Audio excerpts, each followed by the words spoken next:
Well, it took me long enough, didn't it? But what's going on, everybody? It's your buddy, it's your pal Spaz, Phoenix, the YWC Reality Check, and this is almost too late, the March edition of Ask the Phoenix, and there's a fuck ton of questions. Since I announced on the weekend that I wouldn't be doing Ask the Phoenix, until now, I guess people came out of the woodwork to give me more questions and more post-WrestleMania questions. I will say there's a lot of WrestleMania-related questions in this that were obviously pre-WrestleMania questions. I'm going to try and, as I said on my Raw review, I'm going to try and translate them into post-WrestleMania if I can. If I can't, I will still give the credit for the question. I will still read out the question, and I will honestly tell you, this is a question I can't answer because we're not dealing in hypotheticals anymore. Catch my breath. It is ridiculous o'clock in the morning, more than usual. It is redonku-fucking-less o'clock in the morning. But, doesn't mean you guys aren't going to get the Q&A, because I know you guys like the Q&A. These videos get more response and more positive feedback than anything else I do on this channel. So as I've said before, if nothing else happens on this channel, you will get these Q&As. Starting off with my buddy El Guapo, the future of the Lucha Dragons on the main card. That will depend on who they're fighting. The problem they run into is Sin Cara is familiar to the roster, but Kalisto isn't. And Kalisto is a pretty tiny dude. I'm not doing the whole, you know, if you're small you can't be successful and all that shit. I'm not. But if you have the Lucha Dragons go over Kane and the Big Show, or if you have Lucha Dragons go over, I don't know, some random hodgepodge team like Sheamus and Ryback or something like that, it's not going to be realistic off the bat. Let them get some babyface sympathy, let them get that underdog story like Rey Mysterio or some other bullshit like that, and then maybe. But right now, put them in with high-flying, high-energy teams, like they did on Raw.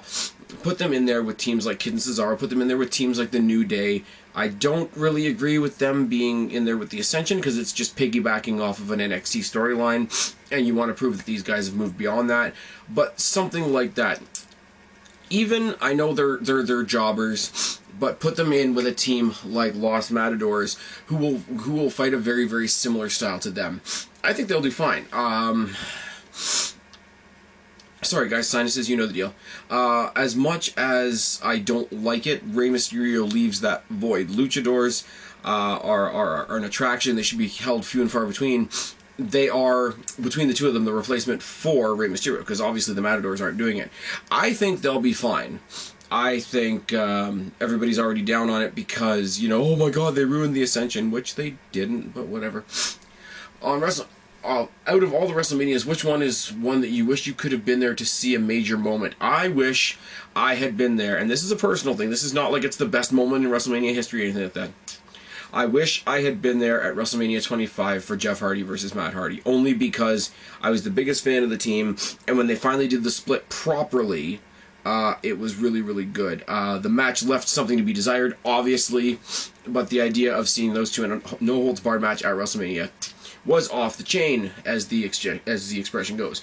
Ronda Rousey and WWE, thoughts? Now, I like it. Not based on what we saw at WrestleMania, but what I've heard in the past. I've heard in the past that WWE is trying to get Ronda Rousey on a part-time schedule to work with the divas in NXT to train them. The idea being they shed every ounce of that old reputation of WWE just hiring Barbie dolls. And if Ronda Rousey goes to NXT and trains a bunch of little Ronda Rouseys, the women's division will have no choice but to be in more focus. You won't have to have campaigns like, you know, give divas a chance, because it won't be necessary, because there will be something that can't be ignored. We're off to a good start, aren't we? Favorite heel in the business, both past and present. Best heel ever? In his true cerebral assassin days, Triple H. Triple H, you believed that guy was coming with intent to take your head off. Now, in the current era, I would say CM Punk before he left. I would say Triple H now to a certain extent. I would say Stephanie McMahon, if you want to look at it from a different perspective. I would say, I mean, Rusev right now is riding the traditional anti-American shtick. Not that he's one of the top guys, obviously, but Sheamus just came back, and Sheamus is now a heel. And we know that heel Sheamus defeated John Cena, so that's a point in my book. There's a bunch. I don't want to give that cliche non-answer, but there really is a bunch. Jericho when he's a heel. Jericho when he's really healing it up. Heel Jericho that we saw go up against CM Punk at WrestleMania.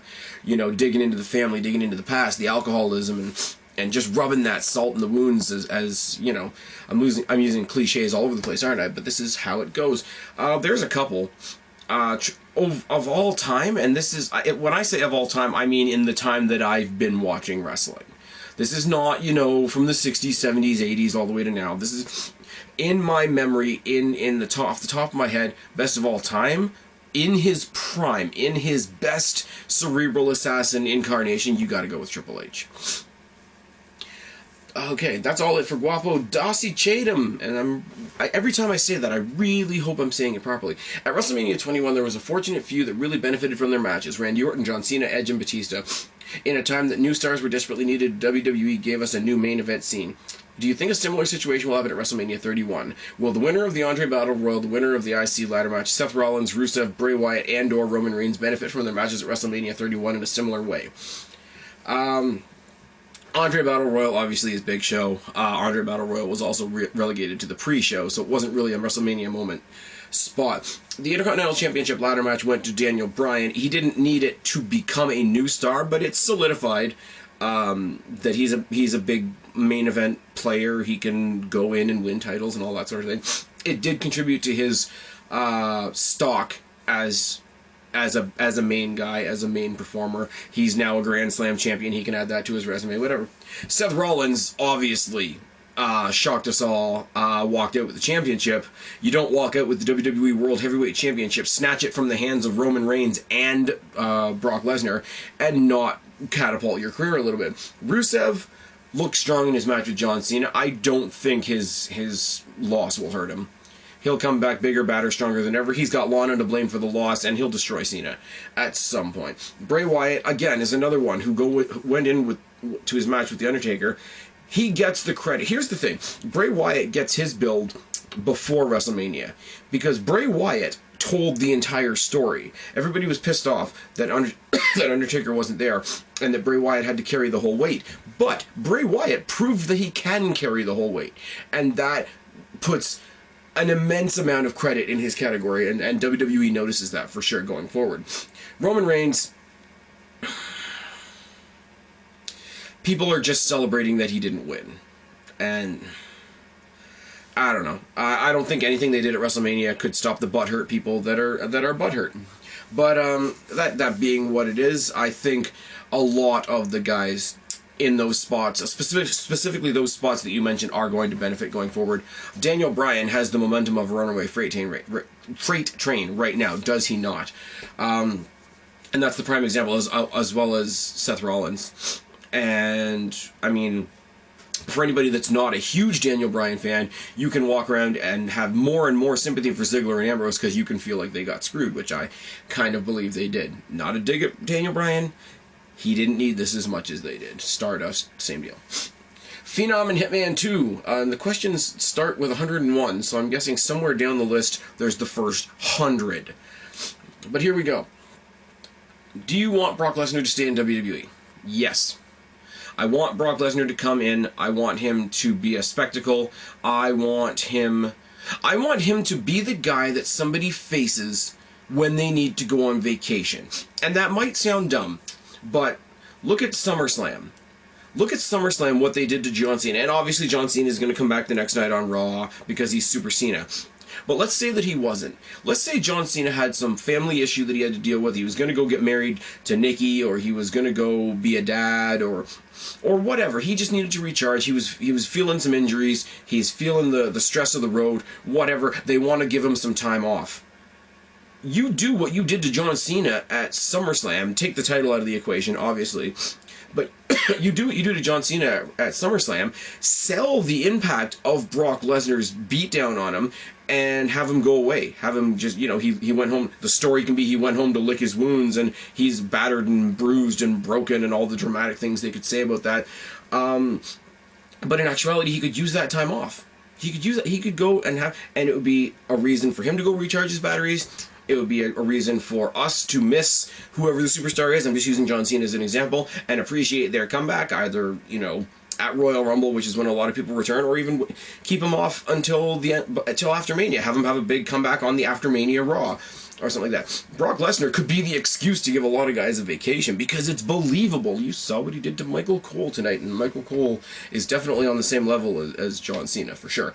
But ultimately, yes. Do I think at this point... here's something I'll just add on to this, because we're all bitching that Brock Lesnar, especially when he was champion, was only around sometime. He was a part-timer, Raw. I don't think that Lesnar on Raw every week would be good at this point. Because Lesnar, what would he do? He would go on Raw every week, destroy everybody, and you'd have a dismantled roster. And that wouldn't help anybody. But yes, I do want him to stay in WWE, and we now know that his contract is renewed for another 3 years. Right. Was it wise to keep Undertaker off TV until WrestleMania? Again, I have to go back to my my thing with Wyatt. Wyatt had to carry the whole story going in, and he gained himself a lot of credit that way as a talent. But as far as the fans, they needed to see The Undertaker. We know they did it at WrestleMania 20 when he was going to fight Kane. You know, the gong went off at Royal Rumble. We didn't see him. Is Undertaker actually going to show up at WrestleMania? And then he fought Kane. But I don't think you can rely on that happening twice. I really, really don't. What are some of your WrestleMania dream matches? My WrestleMania dream match, and it's not because it would be a 5-star classic, it's just because it's two names that I cannot believe have not headlined WrestleMania, and that's The Rock and Shawn Michaels. I've made it quite clear that I want them to do The Rock and Triple H at WrestleMania 32, or at WrestleMania Star, or whatever they're called. Everybody thinks they're all cute and clever calling this past WrestleMania play button. I'm going to start calling the one in Texas WrestleMania Star, and we'll see how that goes. Maybe Stardust will become the WWE champion. Isn't that a frightening thought? Why is Curtis Axel ripping off Hulkamania? Because it's one of those things. If it was legitimate, I wouldn't like it. Because it's so far not legitimate, it's funny, and it's not expected to be taken seriously. It's why I like Heath Slater. Heath Slater, in a million years, will not be taken seriously, but because you come out and because you see the guy, you got this guy's fucking delusional. It's what they tried to do with Santino Marella done much more properly. And because we've seen him just as flat-out Curtis Axel, we know what he can do in the ring, we just know that he's never had a character that he can get into. Axelmania, the delusional, I was never eliminated from the Royal Rumble, it took 29 people to eliminate me from the Battle Royal. It works. And yes, it's mooching off of Hulk Hogan, and that's always weird. But if anybody in TNA remembers when Jay Lethal became basically the young black Ric Flair, it works, and it puts a smile on people's faces, and it's one of those things, like El Torito, like Heath Slater, that if you don't take it seriously, and you take it for the fun that it's meant to be, it's awesome. Because you know he's going to come out there, proclaim himself as Axelmania, proclaim himself as the guy that's been in the Royal Rumble for 100 days or whatever, and get killed by somebody. So just enjoy it for what it is. Is there a need for guest stars on the last Raw before WrestleMania? No, obviously not. I think it's... for that matter, I don't think you needed Hogan on there for sure. The Hogan and whoever else was on there, it was just bad. It was just bad. I know Snoop Dogg and WWE have a tremendous working relationship, which is good. I think he's the main ambassador for their Be a Star campaign. That's fantastic. That is a proper way to use celebrity both in and out of the WWE. I don't mind there being musical performances at WrestleMania, because WrestleMania is an entertainment spectacle. They are cross-branded. They have had celebrities on WrestleMania since WrestleMania 1. So it's not like, oh my god, what have they done to WrestleMania? WrestleMania has been that the whole time. It's just some years they haven't had anybody to put on the show. Does WWE try to maintain a friendly image sometimes hurt the product? Almost every time. Almost every time. It gave us John Cena, it gave us Kelly, it gave us no blading in matches and no blood in matches ever, even when it doesn't make sense. And it created situations that don't make sense, because if you want to market your product to children, it's a worse message, I think, to tell them that they can get thrown into a cage or into a metal post or a steel guardrail post or whatever and not bleed, that there are no repercussions. That's a worse message to send. Guys like Daniel Bryan, and I hate to harp on this, but 2 years in a row, or one time last year and almost this year, you didn't win WrestleMania, you didn't win the Royal Rumble, and you didn't win at the pay-per-view between Royal Rumble and WrestleMania, but yet you still think you deserve to be in the title picture. So do nothing, fail at everything, expect everything to be handed to you is not a message you want to go going forward. Now where they break that is the way that Cena broke out of that mindset, stopped trying to be a mentor to children, and went after Rusev because it was what he wanted. I know a lot of people harped on that, but I thought it was fucking great. It was a crack in the John Cena shield, and it was fucking wonderful. So yes, almost every time does it hurt. Would you like there to be a Divas tag team division? I would love there to be a Divas tag team, a Divas roster deep enough that we could have a Divas tag team division. They tried it in TNA. I don't think it really worked, because eventually they put it on ODB and Eric Young, and it just became stupid. Do you ever expect WrestleMania to be held outside of the US and Canada?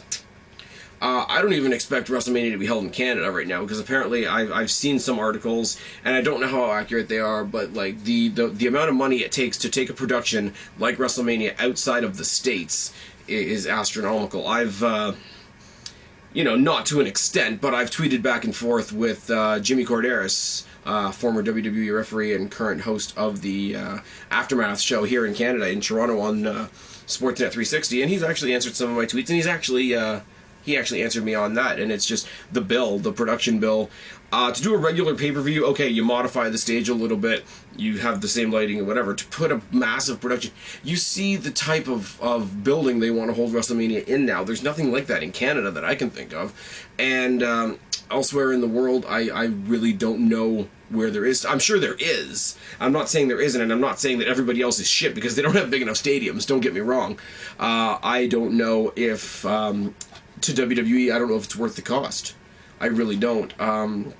At the end of the day, even though they are worldwide, they are a worldwide company feeding like 110 billion countries in 54 different languages or some shit like that, but they are still based in America. So it's got to be their comfort zone to a certain degree, and I think just finding the amenities, the time difference is a huge thing. I don't think it'll happen. Why do you think WWE made The Miz champion prior to WrestleMania 27? Because the championship match didn't matter that year. It just didn't. As much as, you know what, I was foolish at the time and I got swept up in the story, and you guys know this full well, Miz is my boy. I'm a full-fledged Miz mark. I loved everything that he accomplished that year at WrestleMania. As I've said before, he went to WrestleMania in the main event, defended his title against John Cena, and won. That should have been a rocket up his ass. That should have been the first pieces of paper making his ticket to the Hall of Fame. Down the line, obviously. But because of The Rock and Cena, it was irrelevant. I think they needed to pick somebody to fill the spot. I think everybody else had something to do, and Miz is a joke, so let's put him in this. Let's give him a little thing and send him on his way. Kind of the way that Big Show, who has never apparently won a Battle Royal and won't ever be given a title again, they gave him the Andre title this year at WrestleMania because he's not going to get anything else, let's be real. Do I think it's shit? Absolutely. Do I think that they had a good match? And yes, and here's the thing. Nobody wants to give Miz the credit, and I didn't want to give Cena the credit at the time, but Cena and The Miz had a very, very, very underrated match. Which makes it even more of a piss off that they basically buried it and used it as a giant commercial for WrestleMania 28. I think it was dumb. When did the John Cena character become the one that we all dislike and hate? I'm not one for years. As soon as he dropped the attitude, and it happened gradually. It happens, like, I don't want to say that we all got duped, because I'm not trying to say that. but it happened so gradually that we hated John Cena before we even knew it. And I know that sounds like, again, like I'm not giving much of an answer, but I can't pinpoint a time, and I'm shitty with dates at the best of times, but I can't pinpoint a time where John Cena suddenly became not cool. I'm looking back on it, and I've gone back and I've looked at matches like his match with Big Show at WrestleMania 20. Yes, and his match with JBL at WrestleMania 21, and like, yeah, the matches are good, but John Cena wasn't like. The thugonomics John Cena wasn't as cool as we thought it was at the time. At the time, it was a promise of something new. It was a promise of something different. It was a promise of something, edgy and crass and whatever. And the more it tried to be different, the more it stayed the same. And then they just gave up on it, and he became the poster boy. And it's not a matter of when did Cena stop being cool. When did we start hating him? It's like, did we ever not really? With the objective eyes that we have now, would we go back and watch those matches and like John Cena? I don't think as much. Obviously he wasn't as much of, as Nature Girl 30 would say, truth, justice, and the American way, but just the stuff that John Cena did in his early years that we thought was funny, go back and watch it now. It's not that funny. Does the New Day tag team have any potential? I think as a team, take the gimmick away. I said this at WrestleMania. Take the gimmick away. As a three-man unit, they work amazing in the ring. Anybody that watched their match on Main Event not too long ago, and I really don't know why they hid away this match on Main Event, but it was New Day versus Kid Cesaro and Adam Rose. Adam Rose, who's also not nearly given the credit that he deserved because of his gimmick. But they had a 5-star classic 3-on-3 tag, and it's fucking wonderful. I really hope that they pick up the tag team belts at some point. I really hope that they're able to defend them under the Freebird rule, because what they're doing right now is constantly rotating which two are in the match and who's going to represent New Day. So you don't get what you had in the Shield. The only downside of the Shield was the Shield wasn't 3. The Shield was 2 and 1. And they underlined that when they made Rollins and Reigns the tag champs and Ambrose the US champ. It was a tag team and a guy. Whereas if you keep rotating them out, the members of the New Day, it's always something different, and you can play up the angle that their opponents never know who they're going to get. It's kind of like when the Dudleys were with Spike and Bubba and Devon, and they tried to do that a couple times. It was really, it's a really neat little thing, and it adds some unpredictability to every match, especially if they're the champions. I think they have loads of potential. I still stand by what I say, that Kofi Kingston is not a main eventer. Neither is Big E for that matter, and I could see in the distant future Xavier Woods maybe having a chance, but I'm not holding my breath. Why is WWE going to potentially let Cena defeat Rusev at WrestleMania? He's nothing to gain. Cena has nothing to gain. Cena, this is the thing. This is why I think Cena winning isn't for Cena. Cena winning is for the U.S. title, and obviously this was asked before WrestleMania, and we're going to try and answer after now. And we're going to try to explain a little bit better what I said in my review, because my review is basically a quick brush over. John Cena winning the U.S. title does nothing for John Cena. You're absolutely right, but it does a world of good for the U.S. title. We see the match that he had with Ambrose on Raw. It's almost like, because John Cena doesn't have the pressure of the main event scene, he's relaxing a little bit. And it's not that I suddenly love Cena, but it's good. It's good. It's got to be like what the guys from the main roster feel like when they go down to NXT, because it's a smaller thing, the expectations are different, and you can just go out there and have fun and put on a great match. And he did with Ambrose. Ambrose and Cena had a fan-fucking-tastic match on Raw last night, and especially when you consider the two matches that they were both coming off of, especially Ambrose taking that bump off the ladder, they had a fantastic match, and Cena is as equally to thank for that as Ambrose is. We didn't get that springboard stunner thing again, which I hope comes back, because that's actually a pretty decent move, but Cena can have fun. Cena can put some new energy into that U.S. title, and think about this. No, the U.S. title doesn't mean very much, and winning the U.S. title didn't mean very much until now, but the next person to hold the United States champion, let's say it's Ambrose. If Ambrose is the U.S. champion in the future, that means he beat John Cena for it. And that's where Cena is giving back. You're absolutely right. Cena doesn't gain from having the U.S. title, but the U.S. title itself and whoever holds it next gains a lot. And I will give Cena, as much as it hurts me, a bit of credit for that. And I've got something flashing at me because my internet is being funny. Dum dum dum dum dum dum dum dum dum dum. There we go. Should someone's actions outside the WWE keep them from potentially being inducted into the Hall of Fame? Example, China. Should they? No. But we don't live in Shouldville. That sounds really rude of me to say, and I mean no disrespect to China, because I of course, she broke down a lot of walls for a lot of the other divas in the company.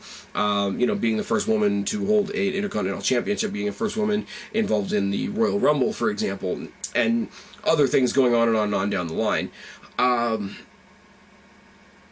But if you're looking at it from the WWE's point of view, yeah, it's putting themselves above China and putting themselves above the career that she had that needs to be recognized. But what Triple H said on the interview, and nobody liked it, but it is true, if you are going forward, if you are making yourself out there as a PG product, as a family-friendly product, unfortunately, you have to cater to all the soccer moms that don't want their kids to get a boo-boo, and definitely, don't tell their kids that sex is a thing. So you look up the WWE Hall of Fame, and yes, I know, there's people in the Hall of Fame right now that have done criminal things, but they were put in the Hall of Fame before WWE went PG, so you can kind of see where there is room for a double standard there. It's absolutely true. But the reasoning that WWE has, I don't like it. It does sound like a cop-out, and I don't blame anybody that sees it as a cop-out, but the fact that it's a cop-out doesn't change that it is also a thing. So, no, in a perfect world, should their lives outside WWE affect their Hall of Fame status? Absolutely not, but we don't live in a perfect world, unfortunately, and you have to kind of roll with that. Okay, I could go on forever on this one, but I won't. Did Vince screw Punk or did Punk screw Vince? Punk screwed Vince and the WWE because Vince and the WWE were screwing him.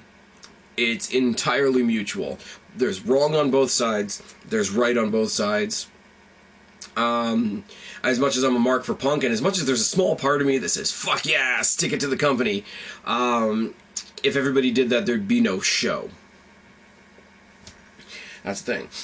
What are some of your favorite wrestling moves when they are properly executed? Canadian Destroyer. The Red Arrow of Neville. When Jeff Hardy is on his A game, the Swanton Bomb. Because the Swanton Bomb can be an absolute thing of beauty, or it can be an absolute fucking flop. In equal measure. And when it's a flop is usually when he's coming out of a balcony or a ladder, so you can kind of even forgive that.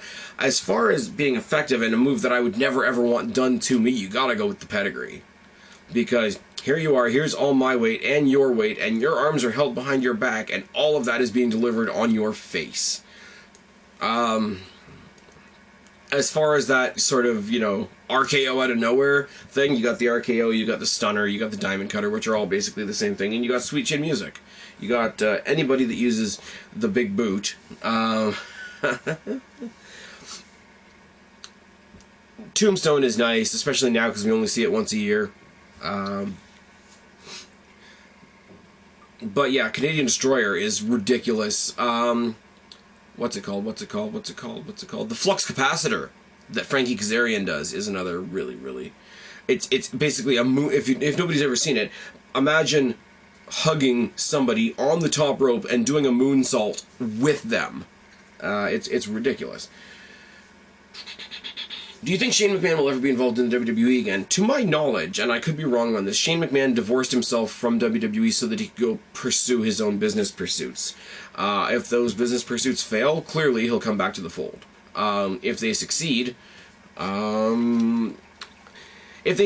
there's your answer right there, because if he had to divorce himself from the company for those businesses to happen, they're not going to go around back later on down the line and say, okay, now you can be associated with the WWE when you couldn't before. So Shane coming back to the WWE is going to entirely depend on what his successes are elsewhere. Is it possible to go through is it possible to go through 2015 without John Cena being champion? I hope so. You said it in your own thing. We basically have a circle right now of a pretty new looking title picture, because the title picture right now is Roman Reigns, Seth Rollins, Randy Orton, who's kind of old school, and Brock Lesnar, who everybody's still high on. All of them have equal claim. against Rollins for a title shot. I'm going to be getting into that on Friday. I don't think there's room for Cena. I mean, obviously they can always stick him back in there because Cena wins, LOL, but whatever. Should John Cena retire? If he's going to do what I think he's going to do with the mid-card right now, no. If they're just going to pump him back up to the main event in 6 months, yes. Okay. James, aka Fear the Spear, writes me a paragraph for every question, so I'm going to try and parse this down as much as I can. After Seth Rollins is eviscerated at Mania by Orton, do you think who do you think the Legend Killer will strike next? Because let's not forget that Orton has his rematch clause from 2014 and has still not got what he deserves. Orton deserves a title run regardless of what the elitists say. One of the matches for I'm sorry, I forget who asked it earlier. WrestleMania Dream Match is Lesnar versus Orton. So if Orton gets the title and somewhere down the line Lesnar comes back and he wants another shot at it because he never got a rematch after WrestleMania, rah. Yeah, Lesnar versus Orton. Let's do it up. Recent talks of Batista having one last match or one last hurrah in the ring are starting to arise in everywhere. And what are your thoughts, please? And if Lesnar's not resigned, could we have Batista versus Lesnar at Mania 32, or Batista versus Rock, or Brock versus Rock? There's some history there. You could really dissect the shit out of it. Batista versus Lesnar, Brock versus Rock. I would rather see Batista versus Rock, and Batista versus Rock would be interesting if we don't get Triple H versus Rock. Brock, again, I would say to fight Orton. WWE posted a fantasy matchup of Cena versus Hogan. I know you hate the subject, but now I have a legitimate reason to bring it up. Tell me what you think? I think the match would suck at this point, man. You can ask me this question. Dude, man, you're one of the biggest supporters of this channel. I love you, but my answer to this question is not going to change. Cena, Hogan in the ring will suck. I'm sorry, man. I know it's like your dream match, and I know you have spent a lot of my Q&As finding a lot of different ways to ask the same question, but Cena versus Hogan will suck. It'll be great on the marquee. It'll be horrible in the ring. Goldust versus Cody Rhodes with Dusty Rhodes as the special guest referee at WrestleMania 32. Are we ever going to see such a majestic matchup?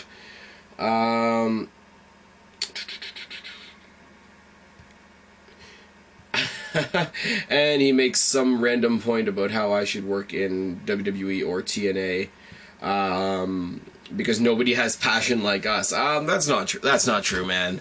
Let's be real. There's a lot of other awesome people in the YWC. Yourself, all my co-hosts from the Tackle, OK Fabe, Heel Steven, Guapo, Kristen, and Suave from the Wrestle Recap. $1 Million Mark, who rants on the show like no other, but doesn't make you feel disrespected in the process. Good mic work, who just puts out some stellar shit. Nature Girl 30, who's still around. Nutty Rock Check, who I've seen pop up once or twice. I mean, obviously there's Deluxe Man and Preston, who just need to get flushed like the nuggets that they are. But other than that, there's a lot of great wrestling minds here in the YWC. The ones that aren't biased, the ones that aren't just up here to rant for views. There are wrestling minds on this forum, on this podium, on this media that are better than mine by a long shot. So I do thank you for the compliment, but that's a bit of an overstatement. Mark Henry is from Texas, and WrestleMania 32 is in his hometown of Dallas. Big Show versus Mark Henry one more time. Why not a superb match like this? The chemistry, despite the internet darling elitist critics, and they could have a lot of history. Dude, ask me the question, not the whole fucking paragraph. I've always said I hate big man matches. The one exception, if they want to do it one time, is Mark Henry versus Big Show at WrestleMania, because it is that King Kong versus Godzilla, two Mack trucks running into each other on the grand stage. They tried to do that with Mark Henry and Ryback last year, or whenever they did it a couple years ago. I think it was at 30 or 29. But you would get it with Mark Henry and the Big Show. We've seen them fight to the point of breaking the ring. Yes, it's a rip-off of a Brock Lesnar spot, but whatever. If they're going to do it in Texas, have it be Mark Henry's last match, have it be Big Show's last match, have it be both of their last matches. Mutual retirement match between Mark Henry and the Big Show would be fantastic. Stone Cold versus The Rock 4, just for nostalgia. I'd rather see The Rock versus Triple H, just putting that out there. Shawn Michaels come out of retirement for one more match if persuaded by Triple H, and if there's a decent enough story. Ziggler, Dwarf Goat, or Rollins. Just let that sink in for a second. Shawn Michaels versus Ziggler would be epic. Shawn Michaels versus Daniel Bryan, in all fairness to Daniel Bryan, would be great. And, I mean, they do have a history that they could build a story on really easily. And Shawn Michaels versus Rollins, wow. Just wow. Any one of those matches would be great. P.S. One day we should do a Q&A together. Brother does the Hogan pose. And thanks for answering my questions or whatever.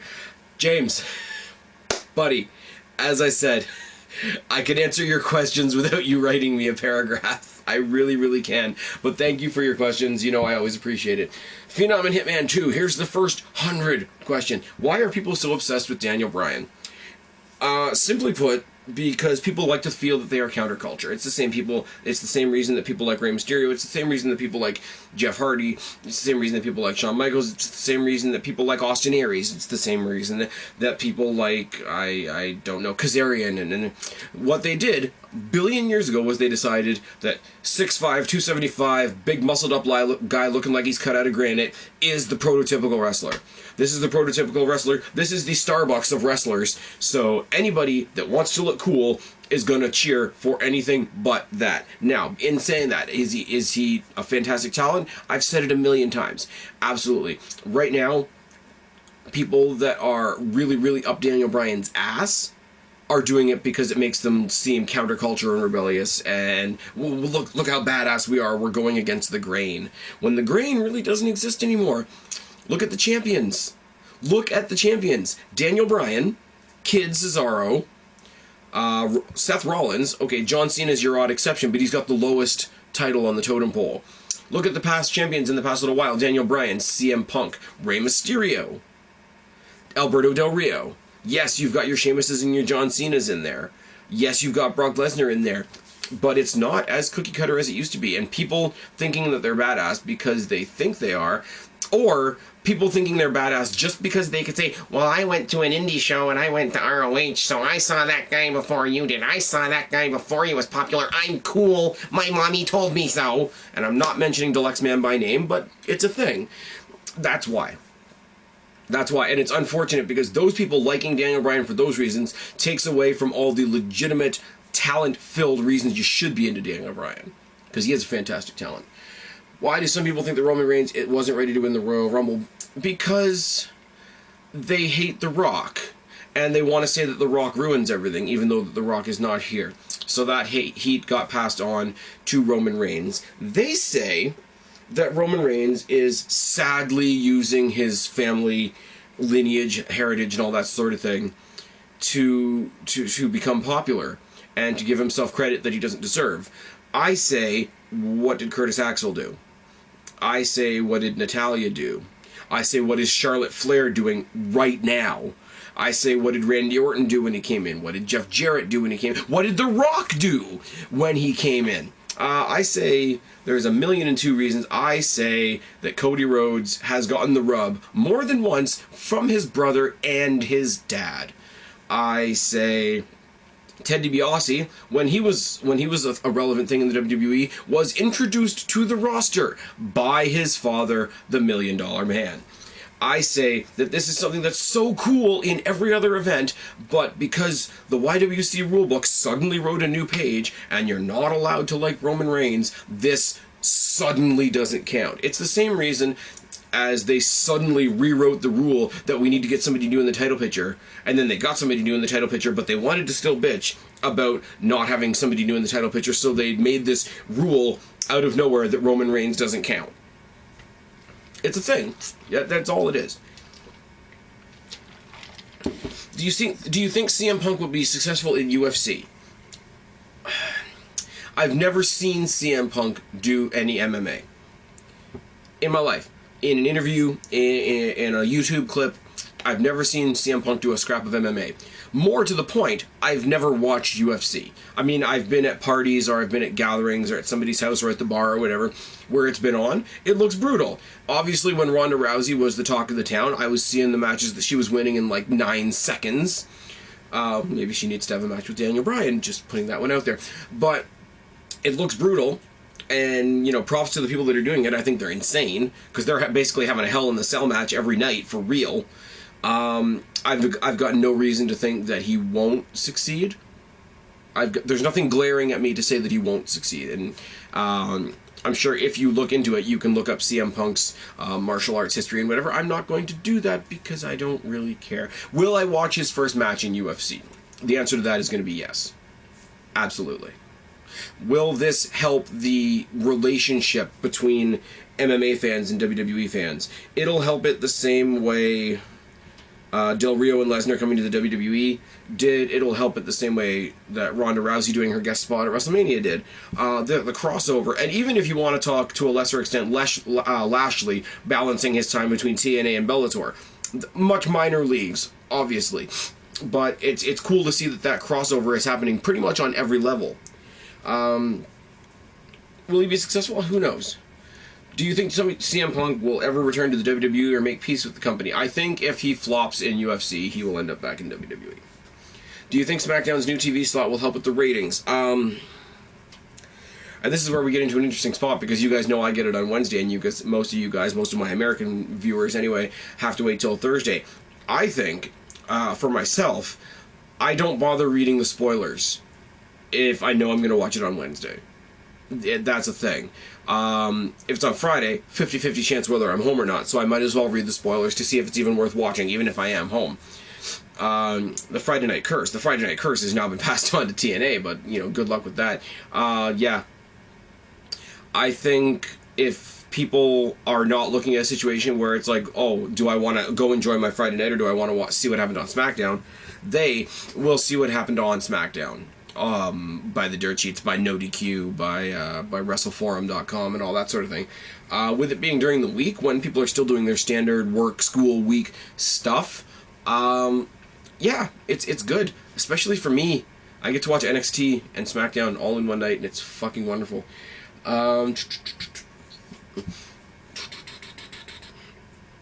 Would splitting the brands again help the overall product? No.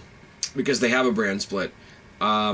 It's all WWE. Let me be clear on this. It's all WWE. But in fiction, they have WWE and they have NXT.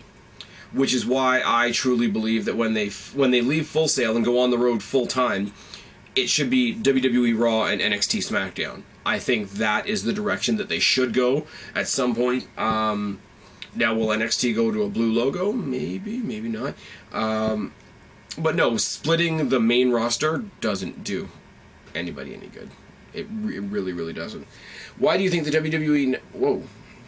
Why do you think the WWE Network is struggling? I don't know.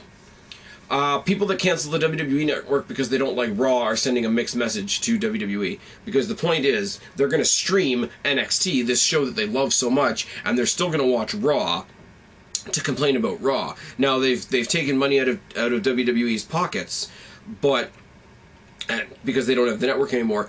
But here's the deal. From WWE's point of view, you're still giving them ratings on Raw, and you're not paying for the network that will get you SmackDown. So financially and business-wise, as far as WWE's concerned, you're only watching Raw. So Raw is better than NXT. You're incredibly counterproductive by doing that. If what you love is NXT, this imaginary other company, is so much better than the WWE, why would you stop watching NXT in WWE's eyes? It doesn't make any sense. If you want to show them that Raw sucks, stop watching it. Oh wait, you won't stop watching Raw because you know all your videos get views by bitching about Raw. That's a thing. Why is the network not available online in Canada? I've only heard rumors about this. For those of you that don't know, for us here in Canada, it's not through the internet, it's not through your tablet, it's not through your Xbox or your PlayStation like it is in the States.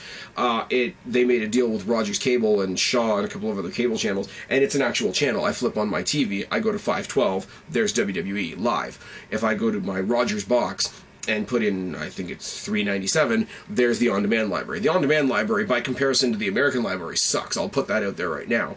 But it's cool to have it on an actual TV channel, because it means that if I'm going to miss NXT, or if I'm going to miss Main Event, or hell, if I'm going to miss a pay-per-view, I can TiVo it and watch it later. Oh yes.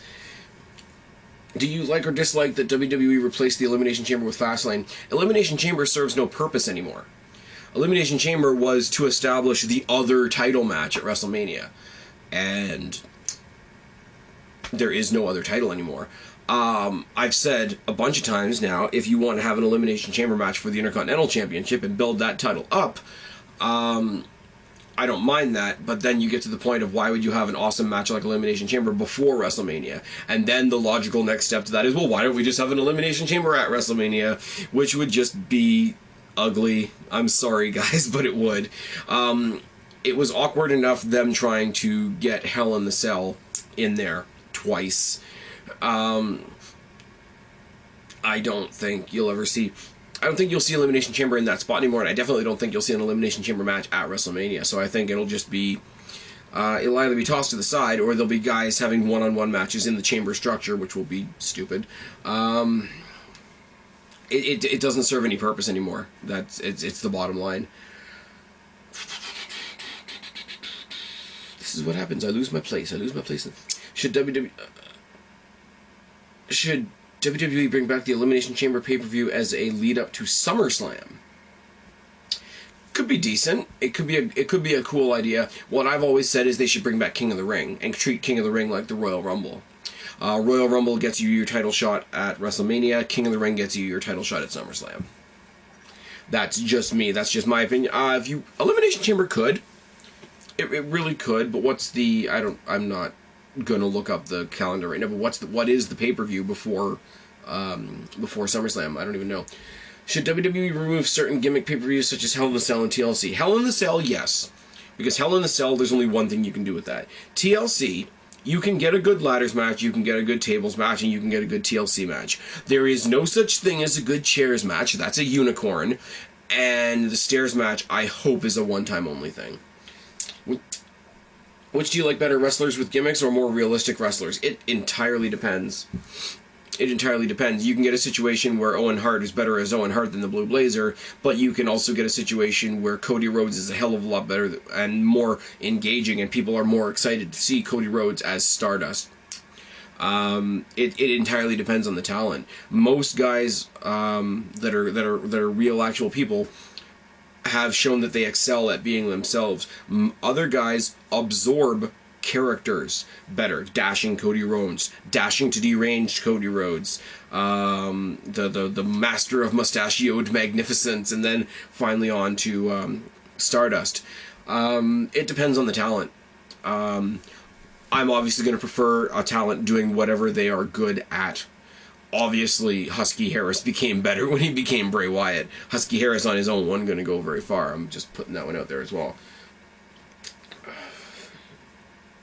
Was making Cody Rhodes into Stardust a good thing? Yes, and it's gone so far in another direction to being a copy of Goldust that argument doesn't fly anymore. Should the streak have ever ended? No, quite simply. People are mad that it went to Lesnar. It should have gone to somebody like Bray Wyatt. My thought was that if they were going to end it at all, period, they should have given it to Punk 2 years ago, but we see what happened after that. No. There's no good answer to that question. If you're going to end the streak, who should end it? There's no good answer. So if there's no good answer, don't do it. Assuming that he wants to and is physically able, should WWE further use The Undertaker after WrestleMania 31? If so, how? Undertaker proved this year, 2 days ago, that how bad he looked at WrestleMania 31 wasn't necessarily an indicator of how he's doing. So, if he's as good as he was this year, next year, absolutely. If he's going to fight Sting, absolutely. They're both older guys. They'll be at a similar pace. What should WWE do with Rusev? Go feud with Daniel Bryan for the Intercontinental title. I don't know. Is there anybody specific that WWE should release? And everybody says Kane and Big Show. I don't think so. I think they serve their points as scary backup guys or little humps that you go over in the course of a storyline. Alicia Fox, Naomi, Cameron. Get rid of those three and bring up Bayley, Charlotte, and Sasha Banks. And throw them in the mix with the Bellas, AJ, and Paige. Lita has been online recently hinting that she may have one more match in her, and you know, that could be a thing as well. Trish Stratus as well. But who would I love to see? I'd love to see somebody like Velvet Sky come in. That would be fun. Bring back Gail Kim and Mickie James, because Vince McMahon is a fucking moron and fired Mickie James for being too fat.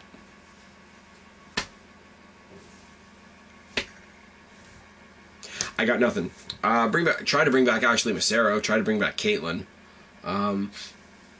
There's more. I went on a Divas tangent there, but I really don't know. Maybe Rowan, because he's not connecting with anybody. Is there anybody WWE should recruit? There's a shit ton of talent in TNA. Or just left TNA. Kaz Daniels. The rumors about Samoa Joe. Get Bobby Roode and James Storm if you can. Guys like Bram and Gunner. And I wouldn't want them to be main eventers, but they could be stalwart fixtures in the mid-card scene. You picture somebody like Gunner or Bram going up against Ryback. Just in a these guys are all fucking crazy, let them go be crazy type match. Is there any former WWE superstar or personality that you'd like to see make a return? Jeff Hardy. Top of the list. Do you think... Who can you think of that still needs to be inducted into the Hall of Fame? Owen Hart. Davey Boy Smith. There's two right off the top of my head. Chyna, even though it's not going to happen. It's rumored that WWE is going to make a physical Hall of Fame museum. Is that a good idea? Absolutely. Abso-freaking-lutely. The only thing I will say is the one thing about there not being a fixed building is they sort of bring the Hall of Fame and all the memorabilia of the Hall of Fame with them to fan access before WrestleMania. And if that stops, that's kind of unfortunate. But if they could still bring some fixtures from the fixed address Hall of Fame to access, and if they could still do that, then that'd be fine. Which is your favorite Which WrestleMania is your favorite of all time? Honestly, and not because it's the best WrestleMania in the world, but you cannot reproduce the effect or the experience of being there live, so I have to say WrestleMania 18. Do you think Batista is done with the WWE? I really don't care either way at this point. It's one of those, if he wants to come back, sure, it won't hurt my feelings. If he doesn't, that won't hurt my feelings either. Do you think Vince McMahon will ever retire, or will he stay with the company until he dies? I mean, Vince McMahon has said that he's going to die in his office. I take him almost literally at that, because, you know, like the guy or hate him, it's his company, it's his, you know, lifeblood, it's his pulse, it's whatever you want to say.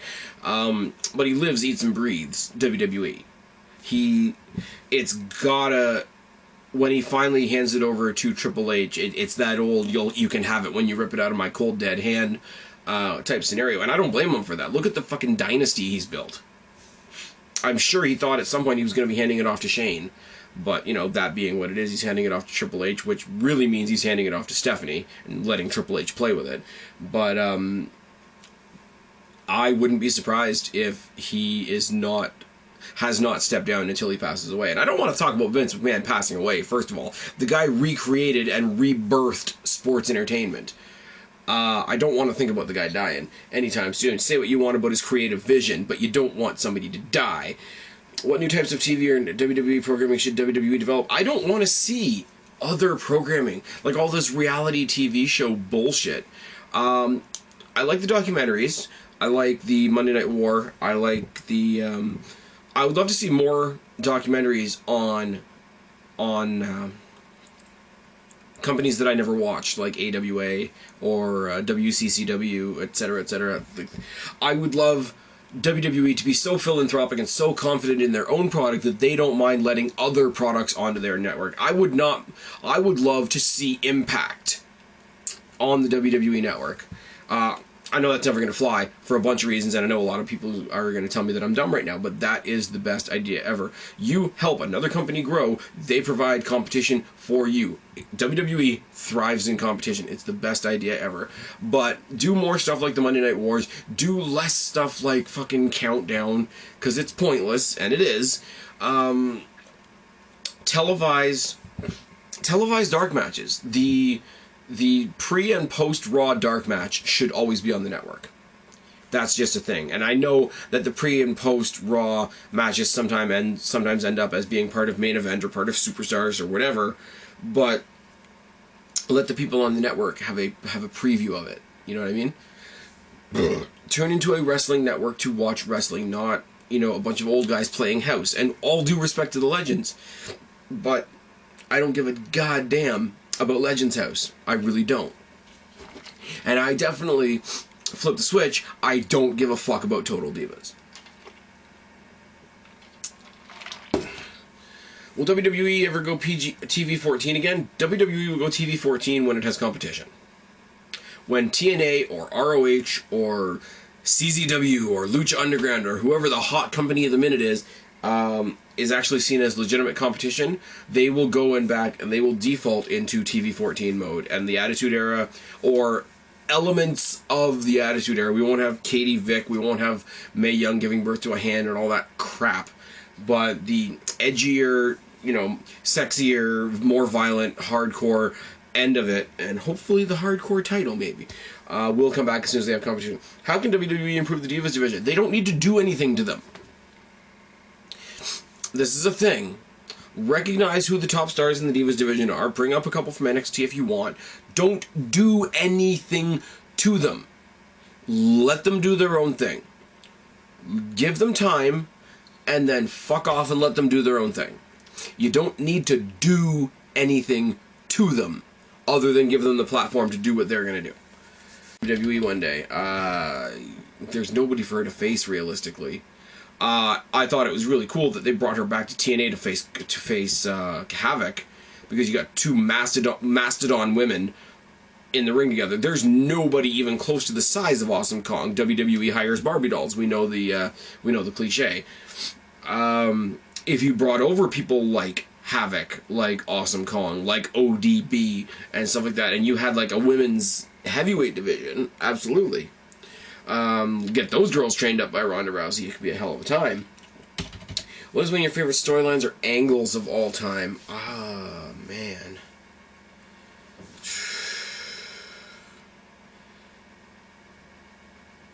I really don't know.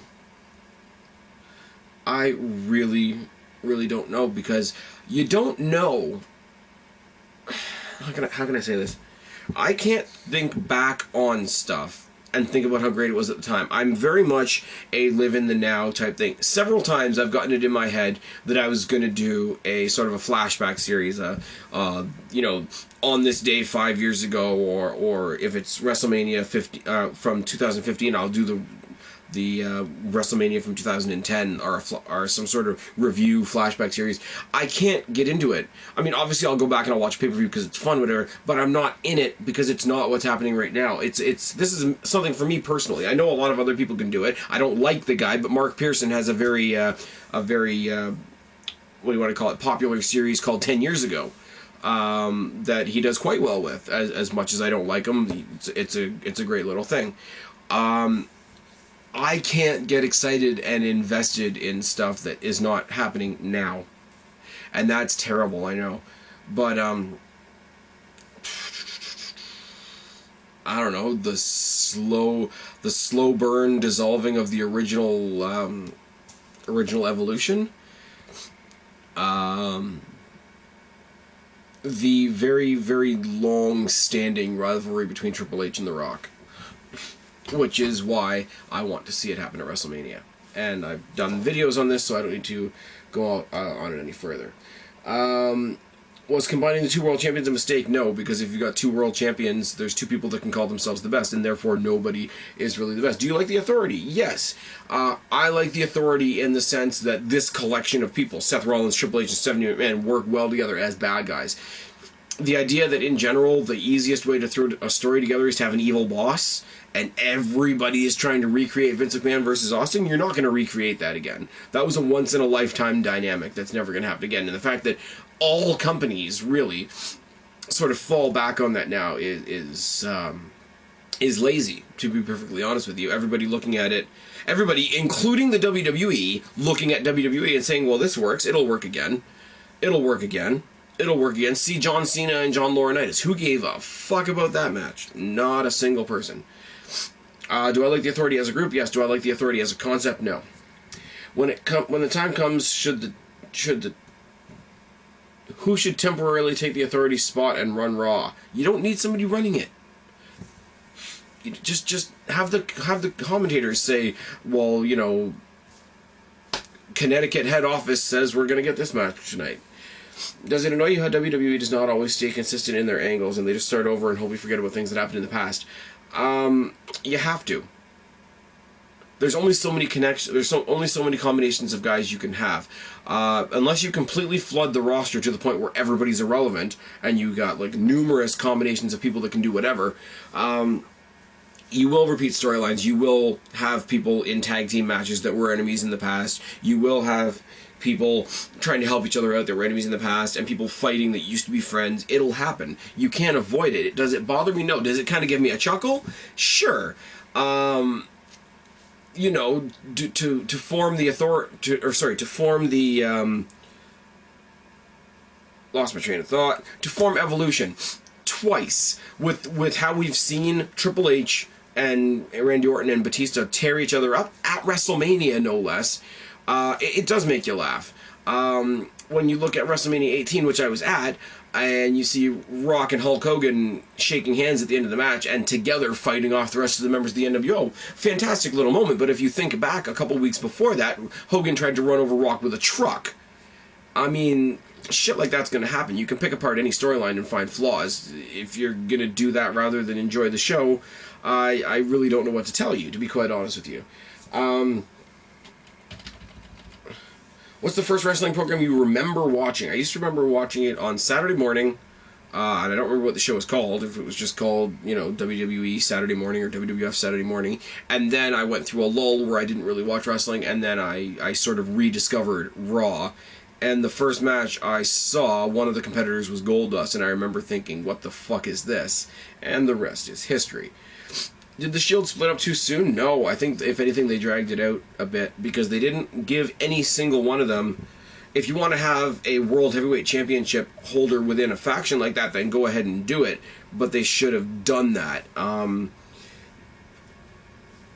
don't think that they were going to do anything else with the Shield, and the problem with the Shield is the same as the problem with the Wyatts. All you can really do is have them have 3-on-3 matches, and they threw just about every combination of 3 wrestlers they could at them, and they had run their course, and it was time, and there was this thing where they were assholes, and they were kind of doing whatever they want, and they were good guys or bad guys depending on who they were facing. They were sort of in between when they were facing the Wyatts versus the Shield. Nobody was really the good guy, nobody was really the bad guy. It was just a moment that we wanted to see. There's an angle that I would have liked to see go longer, was the Shield versus the Wyatt family. But I mean, as soon as they're facing the Authority, suddenly they're baby faces, obviously. Would things be better if WCW had won the Monday Night Wars? No, because WWE, as much as I caught on to WCW in its later years and whatnot, WCW was a retirement home. It was a retirement home and a place for new guys to make their name, but it was mostly a retirement home. And, you know, NWO wins, LOL. Or NWO beats you up for winning, LOL. For months and years. I mean, like, it was stale. It was cool to see because the NWO was cool, but, I mean, short of DDP and Sting, it was the NWO show, and that can only last so long, and no, I would not still want that to be going at this point. Should legends who were only prominent in WCW be eligible for the WWE Hall of Fame? Yes, for a bunch of reasons. There's people from all over the place that were never in WWE that are being inducted into the Hall of Fame because they deserve that recognition. Fujinami, the guy that was inducted this year, who I have no idea who he is, made his name in Japan. Ric Flair came out to tell us how he was like the Hulk Hogan of Japan, or whatever the case may be, but that doesn't mean that he was a WWE superstar. In addition to that, basically all the WCW intellectual property now belongs to WWE, so legally, anybody that ever worked for WCW worked for WWE. Anything they ever did is now owned by WWE, so they're WWE by proxy anyway. I know that's a really lame reason for putting them in the Hall of Fame, but it's also kind of true. Do you think that do you feel insulted when WWE wants us to believe that Hornswoggle and the Anonymous was the Anonymous Raw GM the whole time? In a way, yes. But, as I've said before on this particular topic, WWE wrote themselves into a corner. They had this Anonymous Raw GM thing, and I don't think they ever had anybody in mind for it. I really, really don't. If you asked Vince McMahon, day to day, who's the Anonymous Raw GM, I think he would have given you a different answer. Because the Anonymous Raw GM was face, was heel, was fucking with faces, was fucking with heels, so there was nobody that made sense. So it's almost like the Brock Lesnar situation, if you think about it, because there's nobody that we would have wanted to beat the streak. So if you're going to piss everybody off, really piss them off and do it somebody like Brock Lesnar. If there's nothing for the Anonymous Raw GM that's going to make sense, make something that really doesn't make sense and have it to be a Hornswoggle and have it be written off into obscurity rather than speculated over forever and ever and ever. I think that was a good way to go. Do you disagree with WWE's reasoning for firing Jim Ross? I'm not 100% clear on what their reason for firing Jim Ross is, so I really can't answer that question. Do you find it ridiculous that Santino's Cobra is presented as severe damage? Yeah, but you put it under the same category as the People's Elbow and the Worm. It is what it is. It's same as the Five-Knuckle Shuffle. Five-Knuckle Shuffle is apparently devastating, right? Why does WWE always turn Kane into a joke? Because nobody's going to believe him as a monster. They're really not. He's at the point in his career where he's teamed with everybody, he's been beaten by everybody, he's lost every kind of match you can possibly imagine to lose. And Kane is a joke to begin with. His entire character is based on being The Undertaker's little brother. If your entire character depends on another character, you are not a good character. And that is not me bashing Glenn Jacobs. It's just that he was dealt a shit hand from day one. It's just a thing. Should Daniel Bryan turn heel? It doesn't matter because people will cheer him anyway. Will John Cena ever turn heel? I think they'll try, and I think people will cheer the heel turn, and then WWE will convince themselves that John Cena is the biggest babyface of all time, and they'll reverse it in like a week. Will Natalya ever become Divas Champion again? Only if she divorces herself from the tag team of Cesaro and Kidd. If she's with them, she's being shit on by Tyson Kidd, and she hasn't really done anything of relevance in the Divas division. Do you think WWE is improving or getting worse in the near future? WWE is on the cusp of being great, and everybody says that, you know, to get over that cusp, all they have to do is fire Big Show, Kane, John Cena, Randy Orton, Sheamus, etc., etc., etc. It's like, no, man. It's once you get rid of all those guys, who do your new guys make their names against? If Kevin Steen comes up to the WWE roster tomorrow and beats, I don't know, give me a name, somebody like Cesaro or Sheamus or whatever, or somebody that he's already fought on NXT, because all of NXT will be on Raw eventually, then it's fine. He beats a guy that we've already seen him beat on NXT. But if Kevin Steen, or Kevin Owens, I should say, comes up to the WWE roster and beats John Cena, then he's done something. Do you see, should NXT be broadcast on TV or remain on the WWE network? Well, because the network is on TV for me here in Canada, it is on my TV. But I get your point. Should it be broadcast on regular TV? I'll tell you something. When it was broadcast on the internet, we did get it on closed circuit TV here in Canada. I don't think so, because it's one of the key. Right now, it's one of the key points to people getting the WWE network, because everybody wants to see NXT. So I don't think they'll ever put it on regular TV, and I can't really blame them for that. Which WrestleMania is your least favorite? I don't want to be negative. I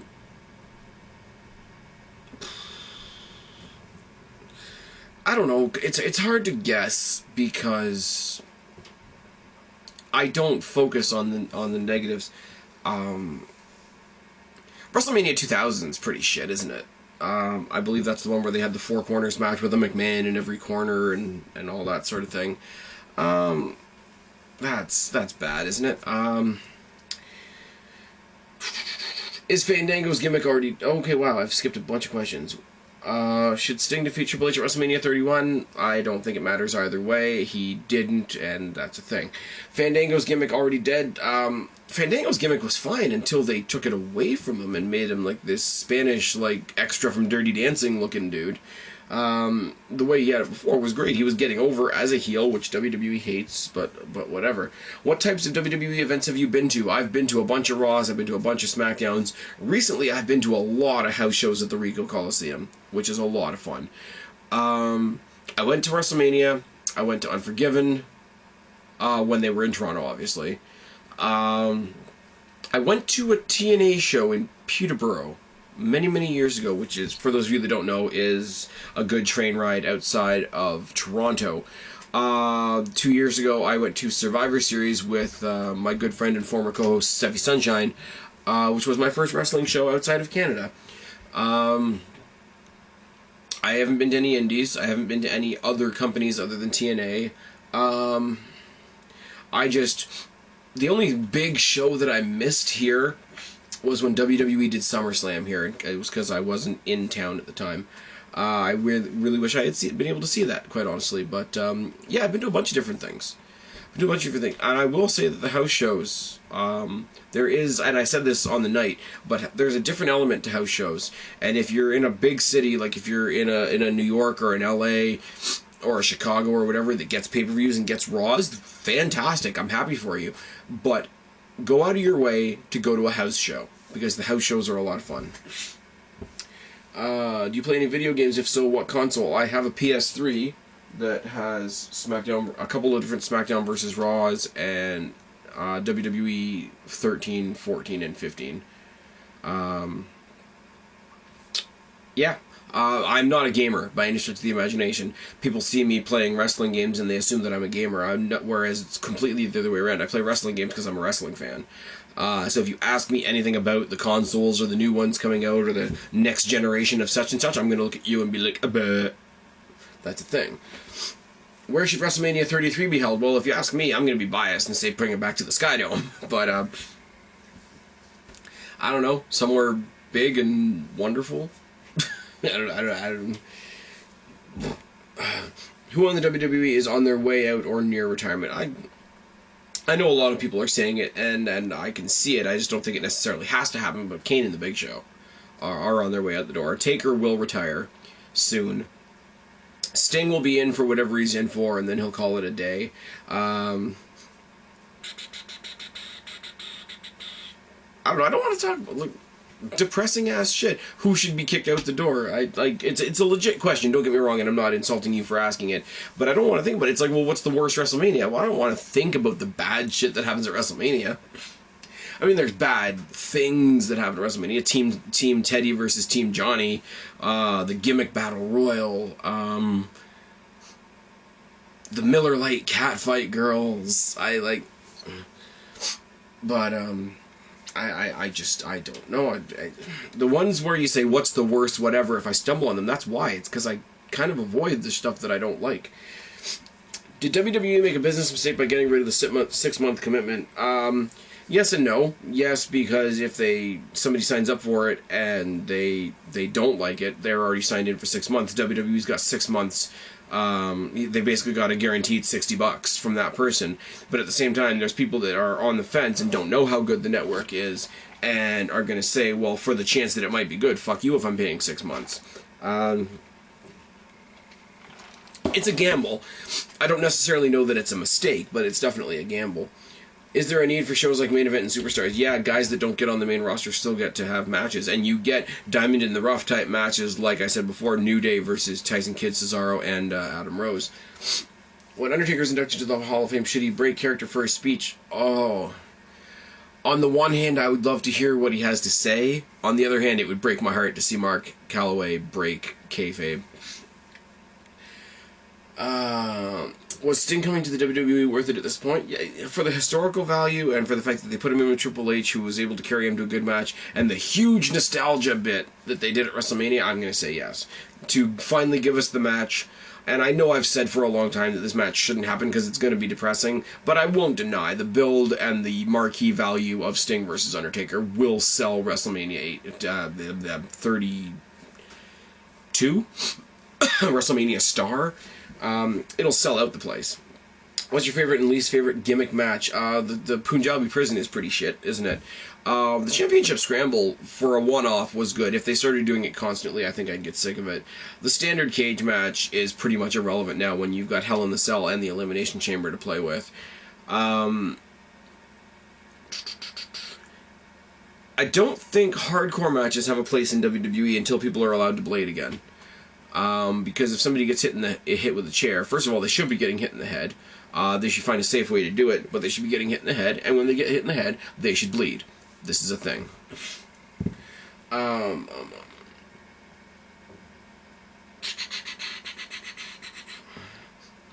If Sting had come to WWE sooner, who would you have liked him to face?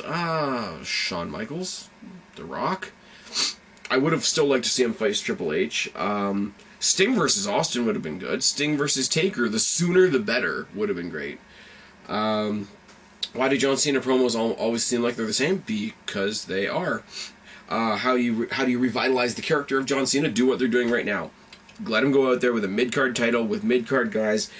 Think about this, too. We always complain about how stale the main event scene is. It's always the same guys. Cena's got to feel that same way, too. He's been in the main event scene for 10 years, facing the same guys. By stepping down to the mid-card, he gets to have more fun, because he gets, new opponents for John Cena have got to be like new toys to play with, and I don't mean that in a disrespectful way. You see what he does with Ambrose. You imagine what he's going to do with Rollins, or maybe Cesaro, or even somebody like a Bad News Barrett. They've got history, but it's still relatively new. Can you imagine John Cena versus Stardust, for example? I mean, obviously John Cena would make fun of Stardust because that's what he does, but the match has wicked potential.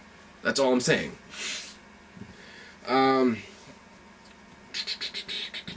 Why does WWE make Big Show have so many face and heel turns? I don't know. Should Seth Rollins get rid of J&J Security? At some point, yes. I would like to see, if J&J Security are as good in the ring as they've been looking, I would like to see them have a legitimate tag team run. Have it be brief, have them maybe have one tag team title reign, just be like J&J. Or something like that, because they are still good. We've seen them in matches. We've seen them in the 3-on-1s with Orton and such, and they're still taking bumps, and they're still doing pretty tremendous shit. So it's not entirely horrible. Does the Ascension remind you of the Illuminati? I don't know anything about the Illuminati. That's one of those ones where I look at Steffi Sunshine, who does know a little bit about the Illuminati, and say, a little bit of help here. I really can't answer that one. Was Paige given the James Championship too quickly? You could say that, but I mean, at the same time, the hottest diva in WWE dropped her title to the hottest diva in NXT. It made sense at the time. What are your favorite managers of all time? Paul Bearer, Paul Heyman. When you go on the more amusing side of things, you get guys like Rico. Zeb Coulter is funny for what he is. Jim Cornette had his moments. I don't know. I haven't seen a whole lot of Bob Heenan as a manager. I've seen him more as a commentary, but apparently he was really freaking good. Same with Captain Lou. I know he's got a legendary status as a manager, but I personally haven't seen a whole lot, so I don't really want to speak to that. Kurt Angle, when he was kind of in the manager's role of Team Angle, didn't do too shabby. What's his name? Oh, the guy that managed Abyss was pretty damn good, wasn't he? Ric Flair was kind of the manager of Evolution.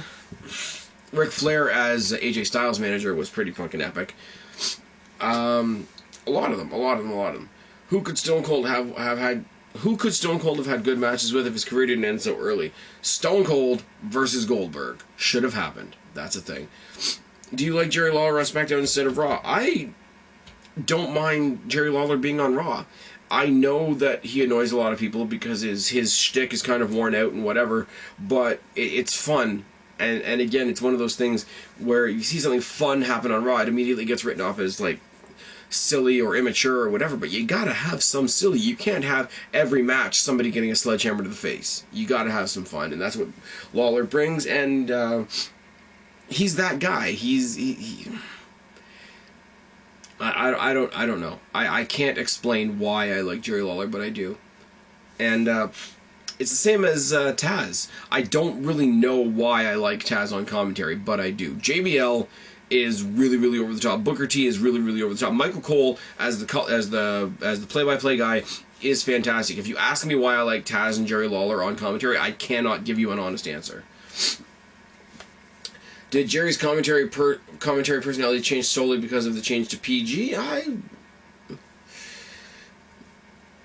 It probably spearheaded it. Eventually there got to a point where Jerry Lawler was pretty pervy.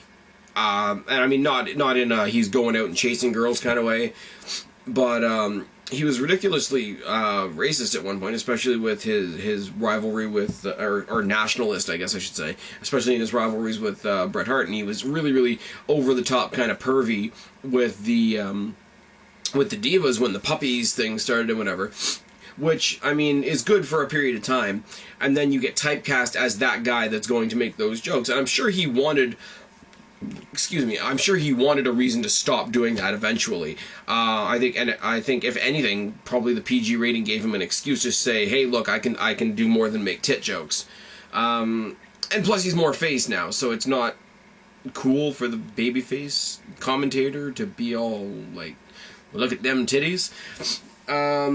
Which one of Mick Foley's personas do you like the best? I gotta say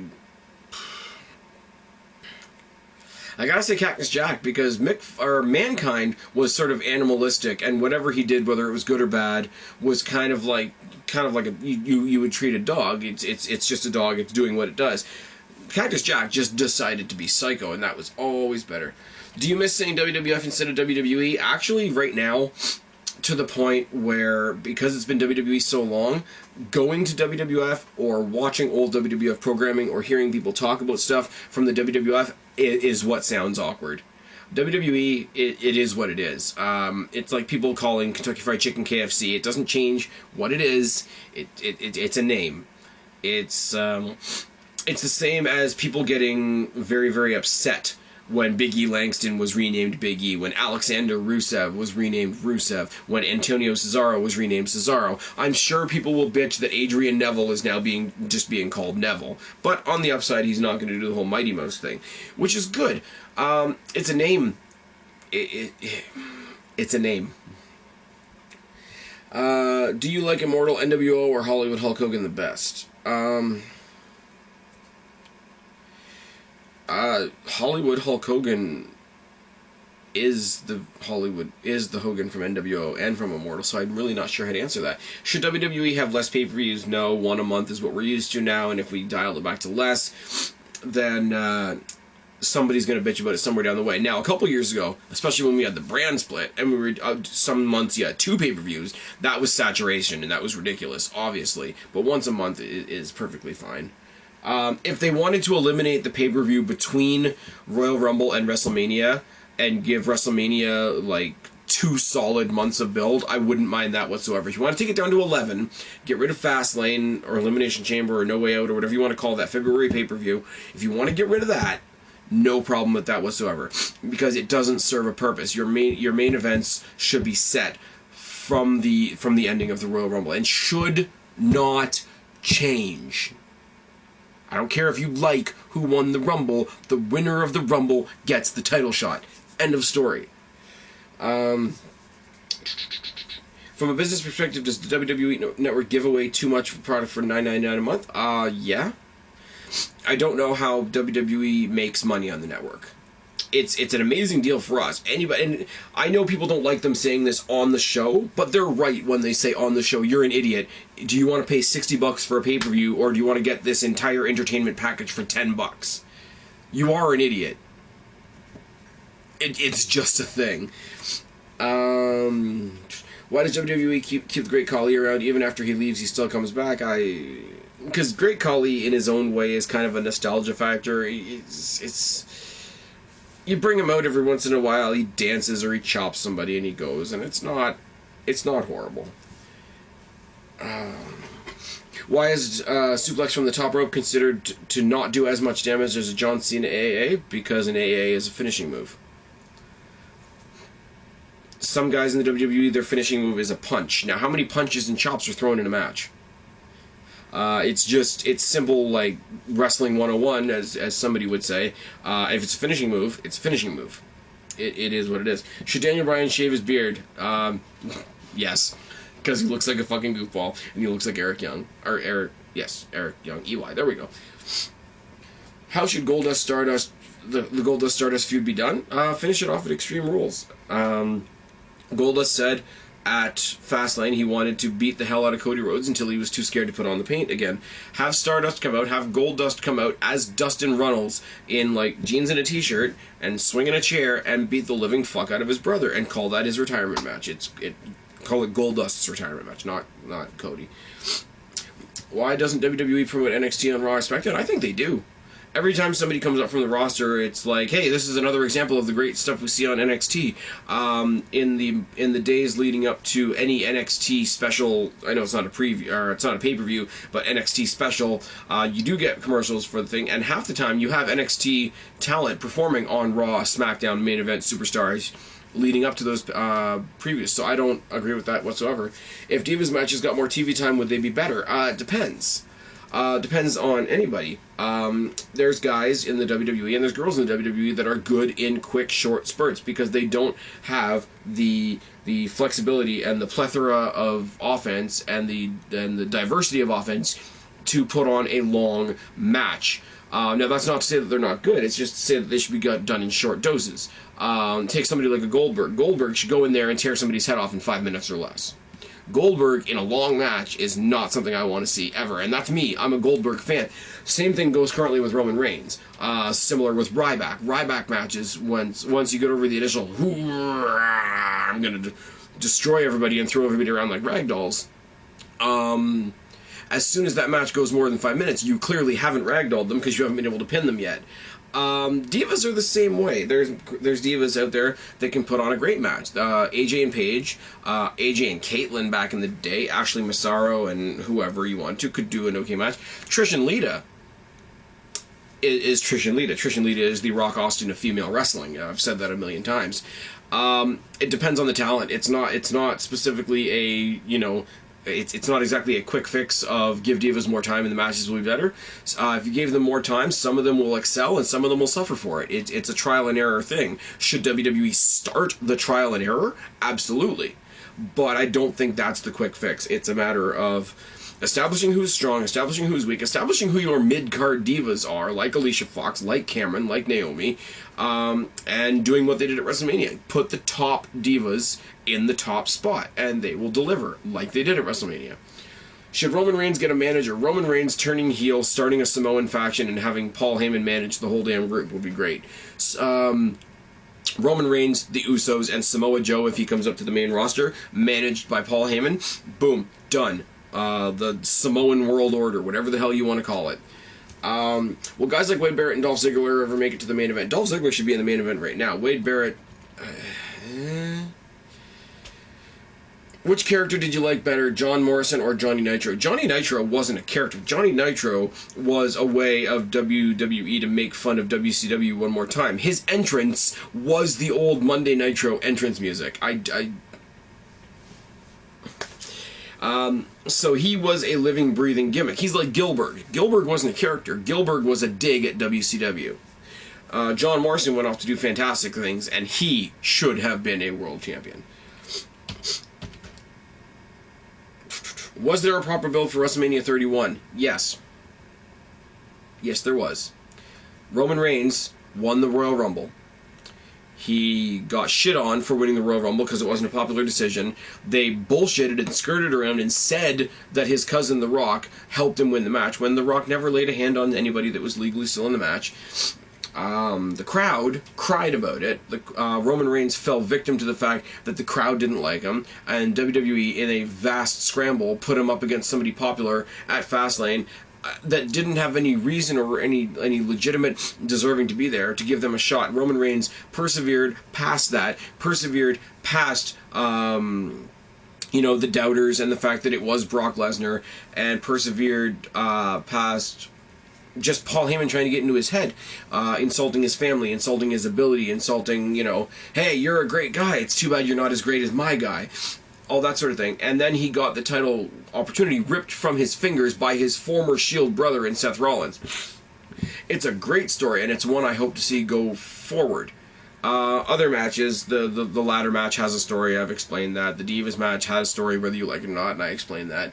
I think it was great. Will WWE ever be as popular as it once was? As soon as WWE gets competition and, you know, stops being pussified, goes back to TV 14, has the shackles taken off them a little bit, and can be as awesome as we know they can be, they will be great. They will be popular. They will be the top of the entertainment podium once again, but somebody else will have to come in and tell them that they need to step it up.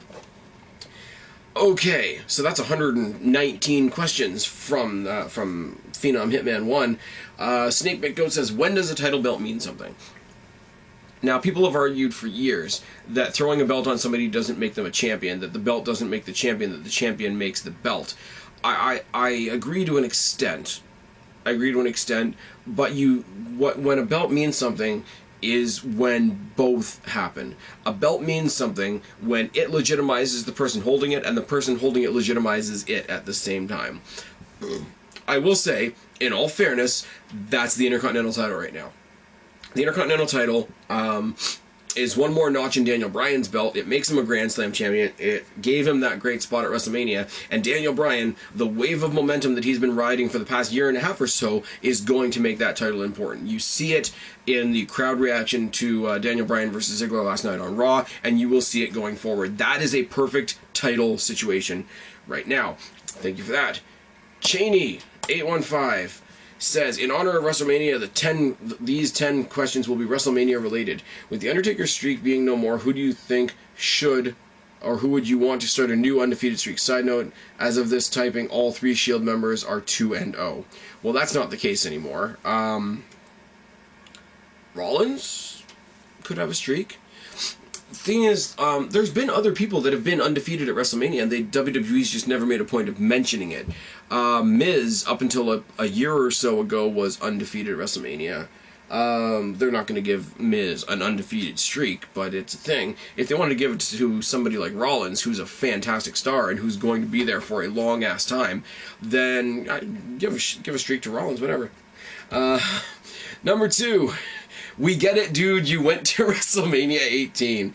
Ha ha ha. Anyways, which other past WrestleMania would you have liked to attend? As I said, WrestleMania 25, Hardy versus Hardy. What else? And also for the first Shawn Michaels versus Undertaker. Also the year after that with the end of an era with Triple H. Or no, 2 years after. 3 years after that? 3 years after that, when we had the end of the era with Triple H, Shawn Michaels, and Undertaker in Hell in a Cell, would have been a cool thing to see live. Despite the awesomeness of the ladder match for the Intercontinental Championship will deliver, does this signify that there is no excuse for not featuring Money in the Bank at WrestleMania? I wouldn't want them to do Money in the Bank if they were going to do this. I'm perfectly happy with Money in the Bank not being at WrestleMania 31 because we had another ladder match and you don't want to double up gimmicks. Money in the Bank was born at WrestleMania and I think it should have stayed there.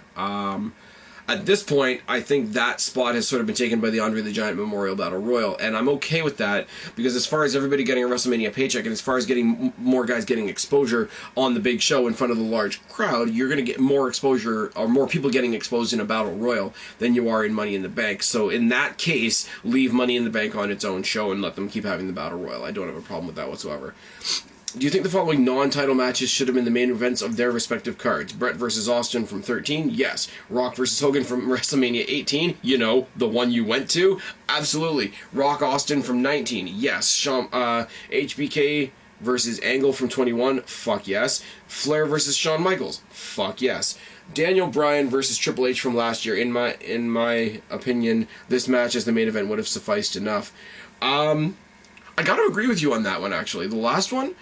I know. I've made my feelings well known on what they did with Daniel Bryan last year. I thought he was overbooked to hell. But as far as the matches themselves, as far as which match was better, his match against Triple H was better than the triple threat match at the end. If they had reversed that, if he had gone into the triple threat first, won the title, and Triple H had made him immediately defend the title against himself, and they had that match afterwards, and that closed the show... Yeah, I would have had no problem with that being the main event whatsoever. Thoughts on the Battle of the Billionaires match at WrestleMania 23? It was two rich guys being silly. Job Team and Barry, the one and done WrestleMania main eventers edition. Sergeant Slaughter, Sergeant Slaughter from 7, Psycho Sid from 13, and The Miz from WrestleMania 27. You're hitting me where I live, buddy. I would job to The Miz. I have no problem with that whatsoever. I would team with Psycho Sid because that would be kind of awesome. Who's gonna fuck with me? And I would bury Sergeant Slaughter because it's Sergeant Slaughter. Considering they were going to win the WWE and World Heavyweight Championships respectively at WrestleMania 21 anyways, do you think John Cena and Batista should have been declared the co-winners of the 05 Royal Rumble match when they botched the finish? That is the only scenario where an undecided finish of a Royal Rumble would have made sense. The only one. You got two guys that win the Rumble, sort of Bret Hart, Lex Luger style, and one guy goes for one title, one guy goes for the other title. It would have made sense, but it's a thing. Do you think Fozzy should have performed at Mania? Come on, Chris Jericho. If you're not going to wrestle, at least grace us with your musical talents, pretty please. Fozzy has performed for the WWE audience, and I don't think, if I recall correctly, it was on Raw. I don't think it was received very well. And, I mean, I'm sure if Jericho's at WrestleMania, he'd rather be wrestling. I'm sure, as much as he loves both of those parts of his career, I'm pretty sure he'd like them to be separate. Somebody brought up to me a couple years ago, did I think it was a good idea for Fozzy to play Chris Jericho to the ring? It's a cool idea in theory, but having a musical performance is physically exhausting. To go have a musical performance and then have to wrestle a match is a little too much to ask from anybody, unless the match is going to be really short, in which case it's shit, because you want to see Jericho in a long match because he's awesome. So I ideally, yes, if you take the physics out of it, but the physics are in there, and that's also a thing. Follow up to my prior question, who would you like to see perform a song or two at WrestleMania? Disturbed, Linkin Park, Hailstorm, The Pretty Reckless, Buck Cherry, Evanescence if they were still a thing, Metallica. I know we've played Metallica at WrestleMania, but I think if Metallica actually played, who else? There's somebody that I'm leaving out. There is somebody that I am leaving out, and I can't think of who it is now, and that really, really sucks. Let's wind the clock back a year. It's the Big 30. Taker versus Lesnar is going on, and the ladder has just connected with the third F5. Assuming that the walkout was a work, do you think this would be the best time for CM Punk to return, thus costing Lesnar his chance at conquering the streak? Would have been a cool moment. I think it would cheapen the Undertaker's win, and it would somewhat cheapen the streak a little bit on a minute level. But it would kind of be like a groaner of an ending to a match. We would use that to obviously set up Lesnar versus CM Punk again, which would be awesome. But you're doing it at the Undertaker's expense, which a lot of fans I don't think would have liked very much. And especially like you get a swerve like Rollins cashing in like he did a couple of nights ago. That makes sense. He's earned that spot. He's got the briefcase. He can do that. Punk just fucking up the match because would have pissed off a lot of people. Thanks for answering my questions as always. Mizurk10 says, since you always ask, my username is pronounced Ms. Okay, good to know. I can't think of any questions, so I'll just ask you some YouTube-related job team Barry or team with scenarios. This is the YouTubers You Don't Like edition. Job Team Barry, Mark Pearson, the Lexman, and Preston. I would bury Mark Pearson because he deserves it. I would team with the Lexman, and I would mooch off of his subscriber count like Preston does every day, and I would job to Preston. Why? Because Preston would become the John Cena of the YWC, and you know the rivalry would have been bullshit. Round 2, Ashton, John, and I can't think of a sixth person, so fill this one in for me. I would bury Ashton, and I would bury John. This is a thing. I don't know how my friends at Wrestle Recap are going to feel about this, but Job Team Barry, the Wrestle Recap edition. Kristen, Suave, and Guapo. I would job to Kristen for reasons that are quite obvious. I would team with Guapo because I've already done that on this show twice now, and I would bury Suave because he's not communicative on Twitter. That's just a thing. The Zohan has sent me a fuck ton of questions. Thoughts on the mass transit incidents in ECW, on the ECW house show in 1996. Now, I'm going to respond to this based on what I know. And what I know is that some overweight kid that really wanted to be part of the show faked some wrestling papers or fudged the truth about having some wrestling papers to be able to wrestle on the house show. Somebody didn't show up. New Jack was one of his opponents. He went up to New Jack. He said, I want to do this, I want to do this, I want to do this in my match, and I want to get some color. New Jack cut him like fucking crazy, hit a vein or an artery or something like that, ended up gushing blood. His dad freaked out. It cost them a TV deal or some shit, and eventually the kid died because he had massive heart injuries or heart conditions and whatnot. I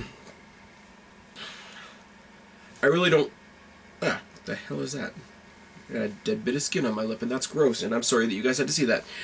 I don't want to speak ill of the dead. I don't want to be disrespectful to this kid or his family or whatever, but it was a stupid fucking thing to do.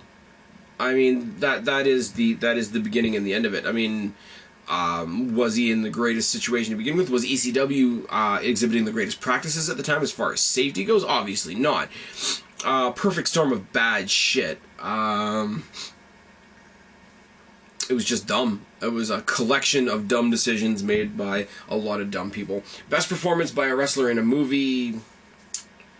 It's got to be The Rock in something, because he's the one that became an actual actor. I'll just say Fast and Furious, because that's what's socially relevant at the moment. Thoughts on Edge versus Undertaker Hell in the Cell match at 2008 SummerSlam. Edge, Undertaker, Hell in the Cell. What else do you need to say? The match was friggin' wonderful. The best Undertaker entrance... I will say the entrance that he had when he fought Punk, when he came out of the steam and you had all the zombie hands coming up and grabbing him and looking like all the souls coming out of hell and all that sort of thing. The other entrances that he's had at other times, when he floated to the ring, that was cool.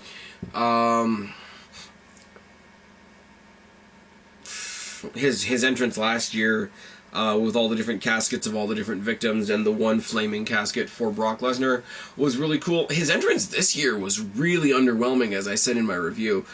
It was very plain, but I think he was sort of handing the stage over to Bray Wyatt, who had an awesome entrance with the scarecrows and whatnot. So I'm going to say his entrance when he fought Punk. Thoughts on Undertaker's dark wedding to Stephanie McMahon prior on Raw 1999. It was cool. It was a way to stick it to Vince McMahon, and it was a way to keep the story going. Thoughts on Undertaker crucifying Stone Cold Steve Austin. I thought that this was taken way too seriously in the media and in the public eye. It's a story. It's not a cross. It's a little Undertaker symbol and whatever. Thoughts on Undertaker killing Paul Bearer by suffering him in cement at the Great American Bash 2004. That whole match was dumb. Undertaker versus the Dudley Boys in a handicap match. Winner gets to bury Paul Bearer in concrete. It was dumb. There's videos all over the internet on how that spot was faked. It's the very, very cartoony end of Undertaker's character that we really don't want to talk about. What's the biggest mistake that WWE is wasting their money on? Total Divas and Legends House. Oh, yes. What are your thoughts on the Big Show versus Akebono at WrestleMania 21? I think they tried to do something respectful. I think they tried to do something different. I genuinely think that Big Show in the sumo outfit and observing all the sumo, opening ceremonies and all that thing, was really trying to pay respect to Akebono and his particular sport and whatnot. But at the end of the day, it just looked like Big Show out there in a diaper, and precursor to whatever that movie was that he was actually going around in a diaper. Thoughts on the simulcast between Raw and Nitro before WrestleMania 17? I think Vince buried WCW. Vince cut off the commentators of WCW before they got to say goodbye, which was shitty. And again, as I say, I'm not a fan of Mark Pearson at this point, but Mark Pearson had the perfect thought on this back when he did his review of it. But that whole show was basically Vince saying, "I bought WCW. I'm fucking awesome. Look at my massive cock." It was distasteful on pretty much every level possible. There was nothing left of that roster. You had to throw together a last Nitro. in Panama City Beach, where it was just in the middle of a big clusterfuck party, and it was all kinds of wrong. Thoughts on the 3 stages of Hell match between Stone Cold Steve Austin and Triple H in No Way Out 2001? I think that the 3 stages of Hell match is a fucking phenomenal concept in general. These two played it up to the hilt, and it was great. Thoughts on Stone Cold Steve Austin's last match against The Rock at WrestleMania 19? The Rock finally getting his victory. Jim Ross's words sort of echo in your head at that particular time. He congratulates The Rock, but he sort of turns his attention to Austin. He says, The Rock won, but for Austin, there'll be no crying, there'll be no bitching, there'll be no complaining. Rock was the better man tonight, and just such a good match. I mean, at this point, they main event, or not technically main evented, but clearly been the main event of 3 WrestleManias. I mean, if the only 4 guys that have ever fought themselves 3 times at WrestleMania are, that I can think of, and somebody's going to correct me if I'm wrong, are Austin and The Rock and Triple H and Undertaker. And to main event WrestleMania 3 times, you've done something, and the match delivered on every possible level. Countering galore, using each other's finishing moves galore, just a fantastic match.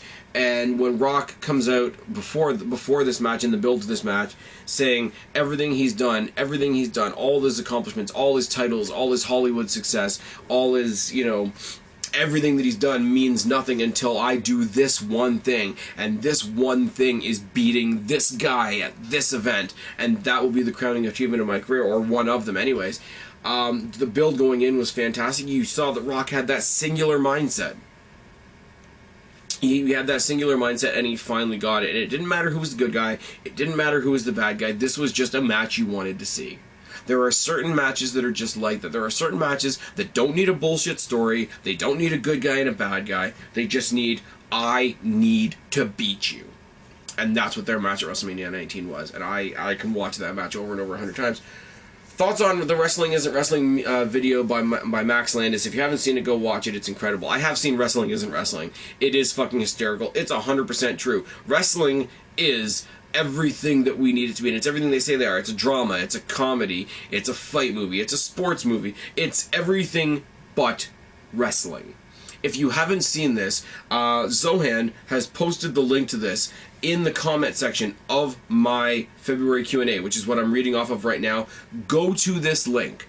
Watch it. If you are a fan that has a sense of humor about wrestling and a sense of humor about yourself, but you also want to see something that's damn true, go and watch it. It is one of the best spoof things I've ever seen on YouTube, and I'm not exaggerating when I say it. Thoughts on Christian versus Chris Jericho at WrestleMania 20? Trish Stratus made that match.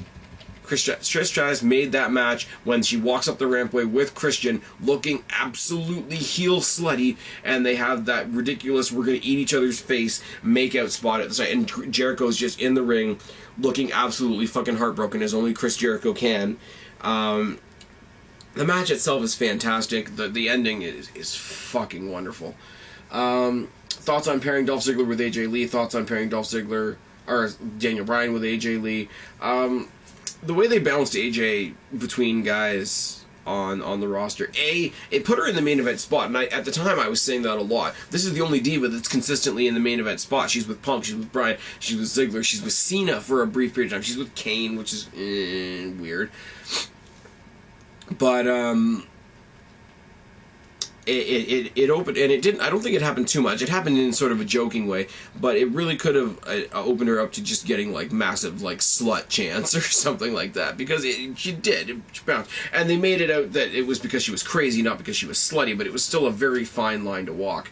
Thoughts on Miz's title reign, 2010-2011. WWE didn't nearly put enough in it, and they killed it in a really spectacular fashion. And by spectacular, I mean spectacularly shitty. Thoughts on Jeff Hardy's WWE title win at Armageddon in 2008. Do you think he should have had a longer title reign? He definitely should have had a longer title reign. And the fact that his first title wasn't... I don't necessarily say because he's my guy he should have won at WrestleMania. I'm not asking for that. But it should have been at a Survivor Series or a SummerSlam or a Royal Rumble. The match he had defending his title against Randy Orton at the Royal Rumble was fucking brilliant. No, I'm lying. I'm lying, guys. The match I'm thinking of at the Royal Rumble is him facing Orton for the title and almost winning it, but it's still a good match. Him winning at Armageddon, I saw the Hardy Boys come in like tie-dyed spandex and become the tag team in WWE, and then I saw them break off, and I saw him become world title, and I was one of those guys. I was one of those guys that say, I remember when this guy debuted. And I've been on that trip the whole way. And when you can do that with a guy, it's the same as Edge. I remember Edge debuting. I remember Edge cashing in his Money in the Bank to win his first world title. And everything in between. And it's fucking glorious. And it's wonderful. And it's a wonderful thought. Thoughts on Sheamus winning the WWE title at Tables, Ladders, and Chairs from John Cena? I laughed a lot. John Cena tried to powerbomb or whatever he did to Sheamus. He fell. And as I said in my review that night, he fell from grace right through a table. And Sheamus was my hero at that particular time, because that was at the peak of my John Cena hate. Did they give the title to him too soon? Obviously. And we see the result of that. He got Ryback treatment. But at the time, I loved it. Thoughts on Undertaker's WWE title win at Survivor Series 1991 against Hulk Hogan? I'd have to go back and watch it again, quite honestly. I really would. Thoughts on the debut of The Shield at Survivor Series 2012? That debut was what the debut of the Nexus should have been. They just went in there and wrecked fucking shop, and it was great, it was wonderful. And I know I just keep saying that was great, that was wonderful, that was great, that was wonderful, because this is what I want to do with you guys. I want to remember stuff. I want to remember cool stuff. I don't want to remember that Kane chokeslammed Pete Rose at like 3 WrestleManias in a row, because that's shit. Remind me about stuff like this. Thoughts on Dolph Ziggler cashing in Money in the Bank contract on Alberto Del Rio on Raw, April 8th, 2013, the night after WrestleMania 29. They missed the stick here. They missed the stick here by a large margin, and that large margin is 24 hours. They should have done it at WrestleMania. Thoughts on Mark Henry's retirement speech on Raw, June 17th, 2013. Thank you for giving me dates. You guys know that I suck with dates, so Zohan is giving me all the dates. Mark Henry's fake retirement speech on Raw, and then him slamming John Cena was one of those things like, oh, this is so fucking good. It's too bad it's not going to go anywhere. It was great. Thought on Bret Hart's return in July 4th, 2010, when I think that was when he finally mended fences with Shawn Michaels and started his rivalry with Vince McMahon, and that went into WrestleMania, which was a shitty excuse for a match. But I mean, it made sense. It was history. It was like 14 years later or whatever since the Montreal Screwjob. Best WrestleMania ending in a 0, 10, 20, or 30. Well, 20 doesn't exist, considering who won the main event. So, 10 I'd have to watch again. 30, I will admit, as I say, I don't like Daniel Bryan, I don't like what they did to him, but it was what they did with him, rather, but it was a feel-good moment, and it was pretty damn good. So I'll say 30, just because. Thoughts on WrestleMania 26? I know you're bad with dates and stuff, but this was the pay-per-view that Edge fought Chris Jericho, Batista fought John Cena, Shawn Michaels fought The Undertaker, CM Punk fought Rey Mysterio, Triple H fought Sheamus, and Vince McMahon fought Bret Hart. Wow. It was a good day for Canadians. Edge, Jericho, and Bret Hart were all in significant matches. CM Punk versus Rey Mysterio was great. That was the match that was preceded by CM Punk singing "Happy Birthday" to Rey Mysterio's daughter, which was creepy as fuck. But it was CM Punk in the prime of himself being a heel. Triple H versus Sheamus was nothing. Shawn Michaels versus Undertaker round 2 in the retirement match was the main event, as it deserved to be. Pretty damn decent fucking WrestleMania, if you ask me. What is the worst WrestleMania ever? I'm gonna say WrestleMania 2000, just because. Thoughts on Rey Mysterio versus Cody Rhodes at WrestleMania 27? Great match, great story. They had this was right at the height of demented Cody Rhodes, which, as we say a million times, Cody Rhodes is great with gimmicks. He did great with this one as well. Fantastic match overall, and I think the right guy won. If I'm not mistaken, it was Cody Rhodes. Thoughts on Hogan versus Jeff Jarrett fiasco at Bash at the Beach 2000? I'd have to see Bash at the Beach 2000 to answer that question. How do you believe the higher-ups backstage WWE would react to a modern-day curtain call happening now? I would have to ask you, a modern-day curtain call consisting of who? Who is the modern-day Clique? The business is a little bit more transparent now, so I don't think you could have a... how do I say? I don't know who the Clique would be. How many members was too many for the NWO? I don't think they should have gone anywhere past the original 3. Brock Lesnar, where does Brock Lesnar rank in the greatest of all time? He's the most believable. He brings that outside element that Kurt Angle brings, except 10 times more impressive. He does WWE the favor of bringing them realism, if that makes sense. Thoughts on Lucha Underground? I haven't seen any of it. The only thing I know about Lucha Underground is that that John Morrison is there now, and good for him. Thoughts on WrestleMania 21? Kurt Angle versus Shawn Michaels, Money in the Bank ladder match won by Edge, Rey Mysterio versus Eddie Guerrero, Batista versus Triple H, John Cena versus JBL. In that pay-per-view, you've got the inaugural Money in the Bank match being won by Edge, and you've got Kurt Angle versus Shawn Michaels. A lot of people like Rey Mysterio versus Eddie Guerrero, Batista versus Triple H, and John Cena versus JBL. I could do without. What's the best pay-per-view theme? Bodies by Drowning Pool. Holy crap, guys. You guys are trying to kill me. This is a thing. Best Diva Superstar theme today? I like Paige's. I really do. I like Ambrose's. I know a lot of people don't. I know they think it's generic and whatnot, but Jericho's is still one of the catchiest ones out there. Bray Wyatt's, it suits him quite well. Thoughts on Jim Cornette? I don't know enough to have thoughts on Jim Cornette. I really don't. Where does CM Punk rank as one of the greatest heels of all time? I'd say top 10, if not top 5. Thoughts on JBL's wrestling career? Much more entertaining as a member of the APA, but much underrated as a heel as JBL.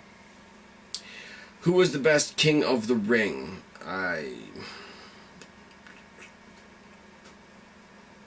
You gotta go with Austin. Austin 316 overnight changed a lot of wrestling and wrestling phrasing. Austin 316 became part of pop culture, so you can't really go against that. Thoughts on Ric Flair and his run in the early 90s? I don't really have very many. I know that sounds like a cop-out.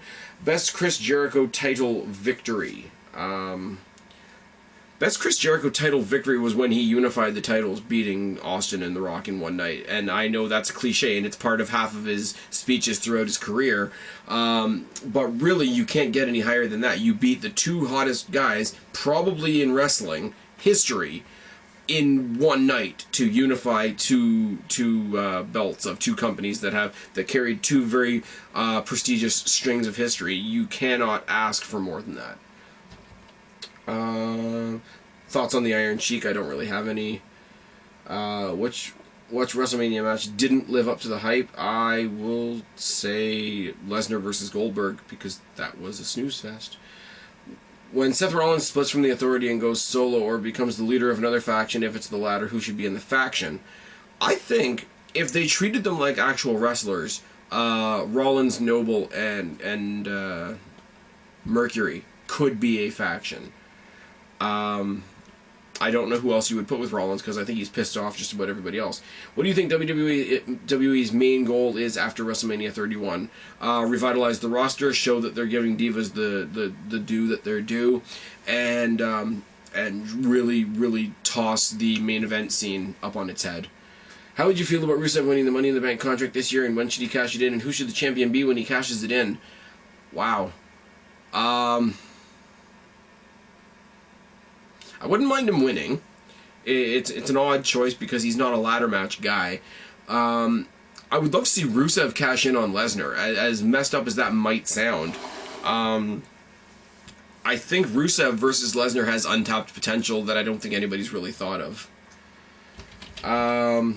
But yeah, that's the end of that. Weston Flores says, how would you book the main event between Roman Reigns and Brock Lesnar so that Roman Reigns can't get sympathy, or so Roman Reigns can get sympathy and the crowd can have a good feeling moment after WrestleMania 31? Well, he didn't win, so you don't need to worry about that being a good feel-good moment. I would have had The Rock come out and sort of tell tell him stories about himself getting beaten by Lesnar, and have him come out and be like, hey man, hey cousin, I'm not showing you any disrespect, you know, you're my family, I got love for you, and all that sort of thing. You can't beat that. That's gonna destroy you. All the family build that they did already, for one of his family members to come out and say that even they don't have faith in him, and just to have that send him on a tear leading into WrestleMania, and have just one more obstacle for him to overcome, is like, I have to prove my family wrong as well, I think would have been a really interesting twist. Laurel Lewis. Oh my goodness, how many questions? I have to expand the thing down, the thing that says read more. How would you book a Lesnar-Orton feud if he stays in WWE? Well, he's going to stay in WWE. Build it up. The youngest WWE champion of all time versus the youngest World Heavyweight champion of all time. And never been done before. You know, we've both seen each other from across the roster and always thought that we could beat each other, and keep it nice and simple. How would you like to see the build up for a Shield triple threat match at SummerSlam? I would have had the match that Rollins had at WrestleMania be against Orton instead of, be against Ambrose instead of Orton. Have Ambrose go and beat Rollins in their match. Rollins cashes in. Roman Reigns has a rematch in the books. Ambrose does what Orton did on Raw and says, hey, I beat you. That makes me the number one contender. They're both number one contenders. There's your thing going forward. How do you feel about Give Divas a Chance? In theory, it's great. The fact that it's come out at a time where they already are giving the Divas more time, where they already are sort of picking and choosing and showcasing who they want to and who deserves the spot and whatever, and they already are making those positive steps, I think it's sort of a smack to WWE, which has a potential to negatively affect the Divas, because at this point, the fact that WWE gets complained about everything, even the stuff that they are trying to fix and make better, at some point, I'm not going to blame the WWE for saying, go fuck yourself. And I know that's not a very popular decision. I know that's not a very popular opinion for me to have, sorry. But at some point, WWE does have the right to tell you to go fuck yourself. They do. Because the stuff that you're telling them to do is stuff that they're already doing. And it's like, okay, well, we do what you ask us to do, and you still don't give us any respect. You still don't give us the credit of doing what we've done. So, fuck off. I don't blame that whatsoever. How would you book an AJ Lee versus Stephanie McMahon feud for SummerSlam? I would have AJ Lee have a title match. I would have some other female in the Authority get sent down to break up the match by Stephanie, have a big laugh on her face and all that sort of thing, and AJ Lee be like, okay, there's one thing more important than me getting the title right now, and that's me getting my hands on Stephanie McMahon. She calls out Stephanie McMahon, punks her out, maybe punks out her family a little bit, maybe make a couple of subtle references to CM Punk, none of them being direct, so, you know, it doesn't affect Punk at all. And have them have a hardcore match at SummerSlam between Stephanie and AJ. I think that would be great. I think it would be wonderful. Should there be more intergender matches? Nikki Bella versus Tyson Kidd, Daniel Bryan versus Natalya, or Naomi versus Jimmy Uso. I don't really know what male versus female matches are going to get you at this point. Could they be fun? Absolutely. China did it all the time, but there's nobody on the roster right now that's China. That's just a thing. Do you think Dolph Ziggler will win the WWE title before WrestleMania 32? I think he should. I don't think he will. I think he will help Daniel Bryan and a couple of other... All the guys we saw in the ladder match at WrestleMania are going to work together in that mid-card area and make that Intercontinental Championship something special. That's what I see going forward immediately. When do you think Dean Ambrose will win the WWE title? That I could see by maybe WrestleMania 33 or 4. It won't be next year. It just won't. Fuck, marry, or kill. Nikki Bella, Paige, AJ Lee. Kill Nikki, bang the fuck out of Paige, and marry AJ. Fuck, marry, or killed. Again, Trish Stratus, Lita, Mickie James. I'd kill Trish. I'd bang the hell out of Lita, and I'd marry Mickie James. Sure, why not? Who would be your dream stable and who would they feud with? I would have DX go up against the Samoan World Order that I talked about earlier, with Roman Reigns, the Usos, and Samoa Joe, managed by Paul Heyman. I would have them go against the DX incarnation that is Triple H, the New Age Outlaws, and X-Pac. What would your dream match be from anyone past or present, dead or alive? I said it earlier in the Q&A, but I will say it here again. Rock versus Triple H. Or not Rock versus Triple H. Rock versus Shawn Michaels. Rock versus Triple H we've seen. We just need to see it again. Which 3 superstars, male or female or tag, do you want to go into the Hall of Fame? The Hardys will be in there one day, whether you like it or not. Randy Orton will be in there one day, whether you like it or not, and China deserves to be there and probably won't ever be. How would you book a dream feud between DX and the NWO? I would basically play off of what they did at WrestleMania, have them bitch, bicker, and argue about the what do you call it? The Monday Night Wars and who's responsible for WWE winning and Roddy Raw. I would build it up as sort of a breaking kayfabe story of, like, these are all the guys that were part of the famous clique and now they're fighting over their respective country or respective companies' histories. Which faction was greater? DX could say that they were more historically relevant, whereas NWO amassed and basically took over the company that they were in. Would it be a good match? Probably not. It would climax at WrestleMania. There's only one place it could climax at. Dream Fatal 4-Way, you have to pick one superstar from TNA, WWE, ECW, WCW. So, DDP, Randy Orton, Bobby Roode, Tommy Dreamer? Just for the lulz. And Logan Claiborne asked me something that he already asked me way up there. I think it just posted twice. So that is the end. My battery is almost dead. This has probably been the longest Ask the Phoenix since the inception of this series. Thank you for all the questions. Sorry it's so late. Sorry I had to modify some of the questions because it was after WrestleMania. Thank you for all your patience. Thank you for all your questions. Thank you for your continued participation in this series. You guys know the drill. You want your questions put in the Ask the Phoenix for next month. Put them down in the box below. Please share this video around. If you know there's people out there in the YWC watching this video that aren't participating, grab them. Get them to participate. I want as many people, as many voices in here as possible. Let's try to keep it not 100. I'm not going to put a cap on it, but I would like to say like 50 is about as many as I can do, and that doesn't mean send me some now and then some more later. Let some people have a chance, because eventually, if this gets much bigger, I'm going to have to do it in 2 parts, which is just going to be a pain in the ass for me. And you don't want to be a pain in my ass. That's a little too personal for the internet. Anyways, I've been Spaz, your YWC Reality Check. Subscribe up there, talk down there, start a conversation, keep all these conversations going. Put your questions down in the box for next month. Don't be a stranger. I will talk to each and every last one of you later, but for right now, for God's sake, I am tagging out. Bye.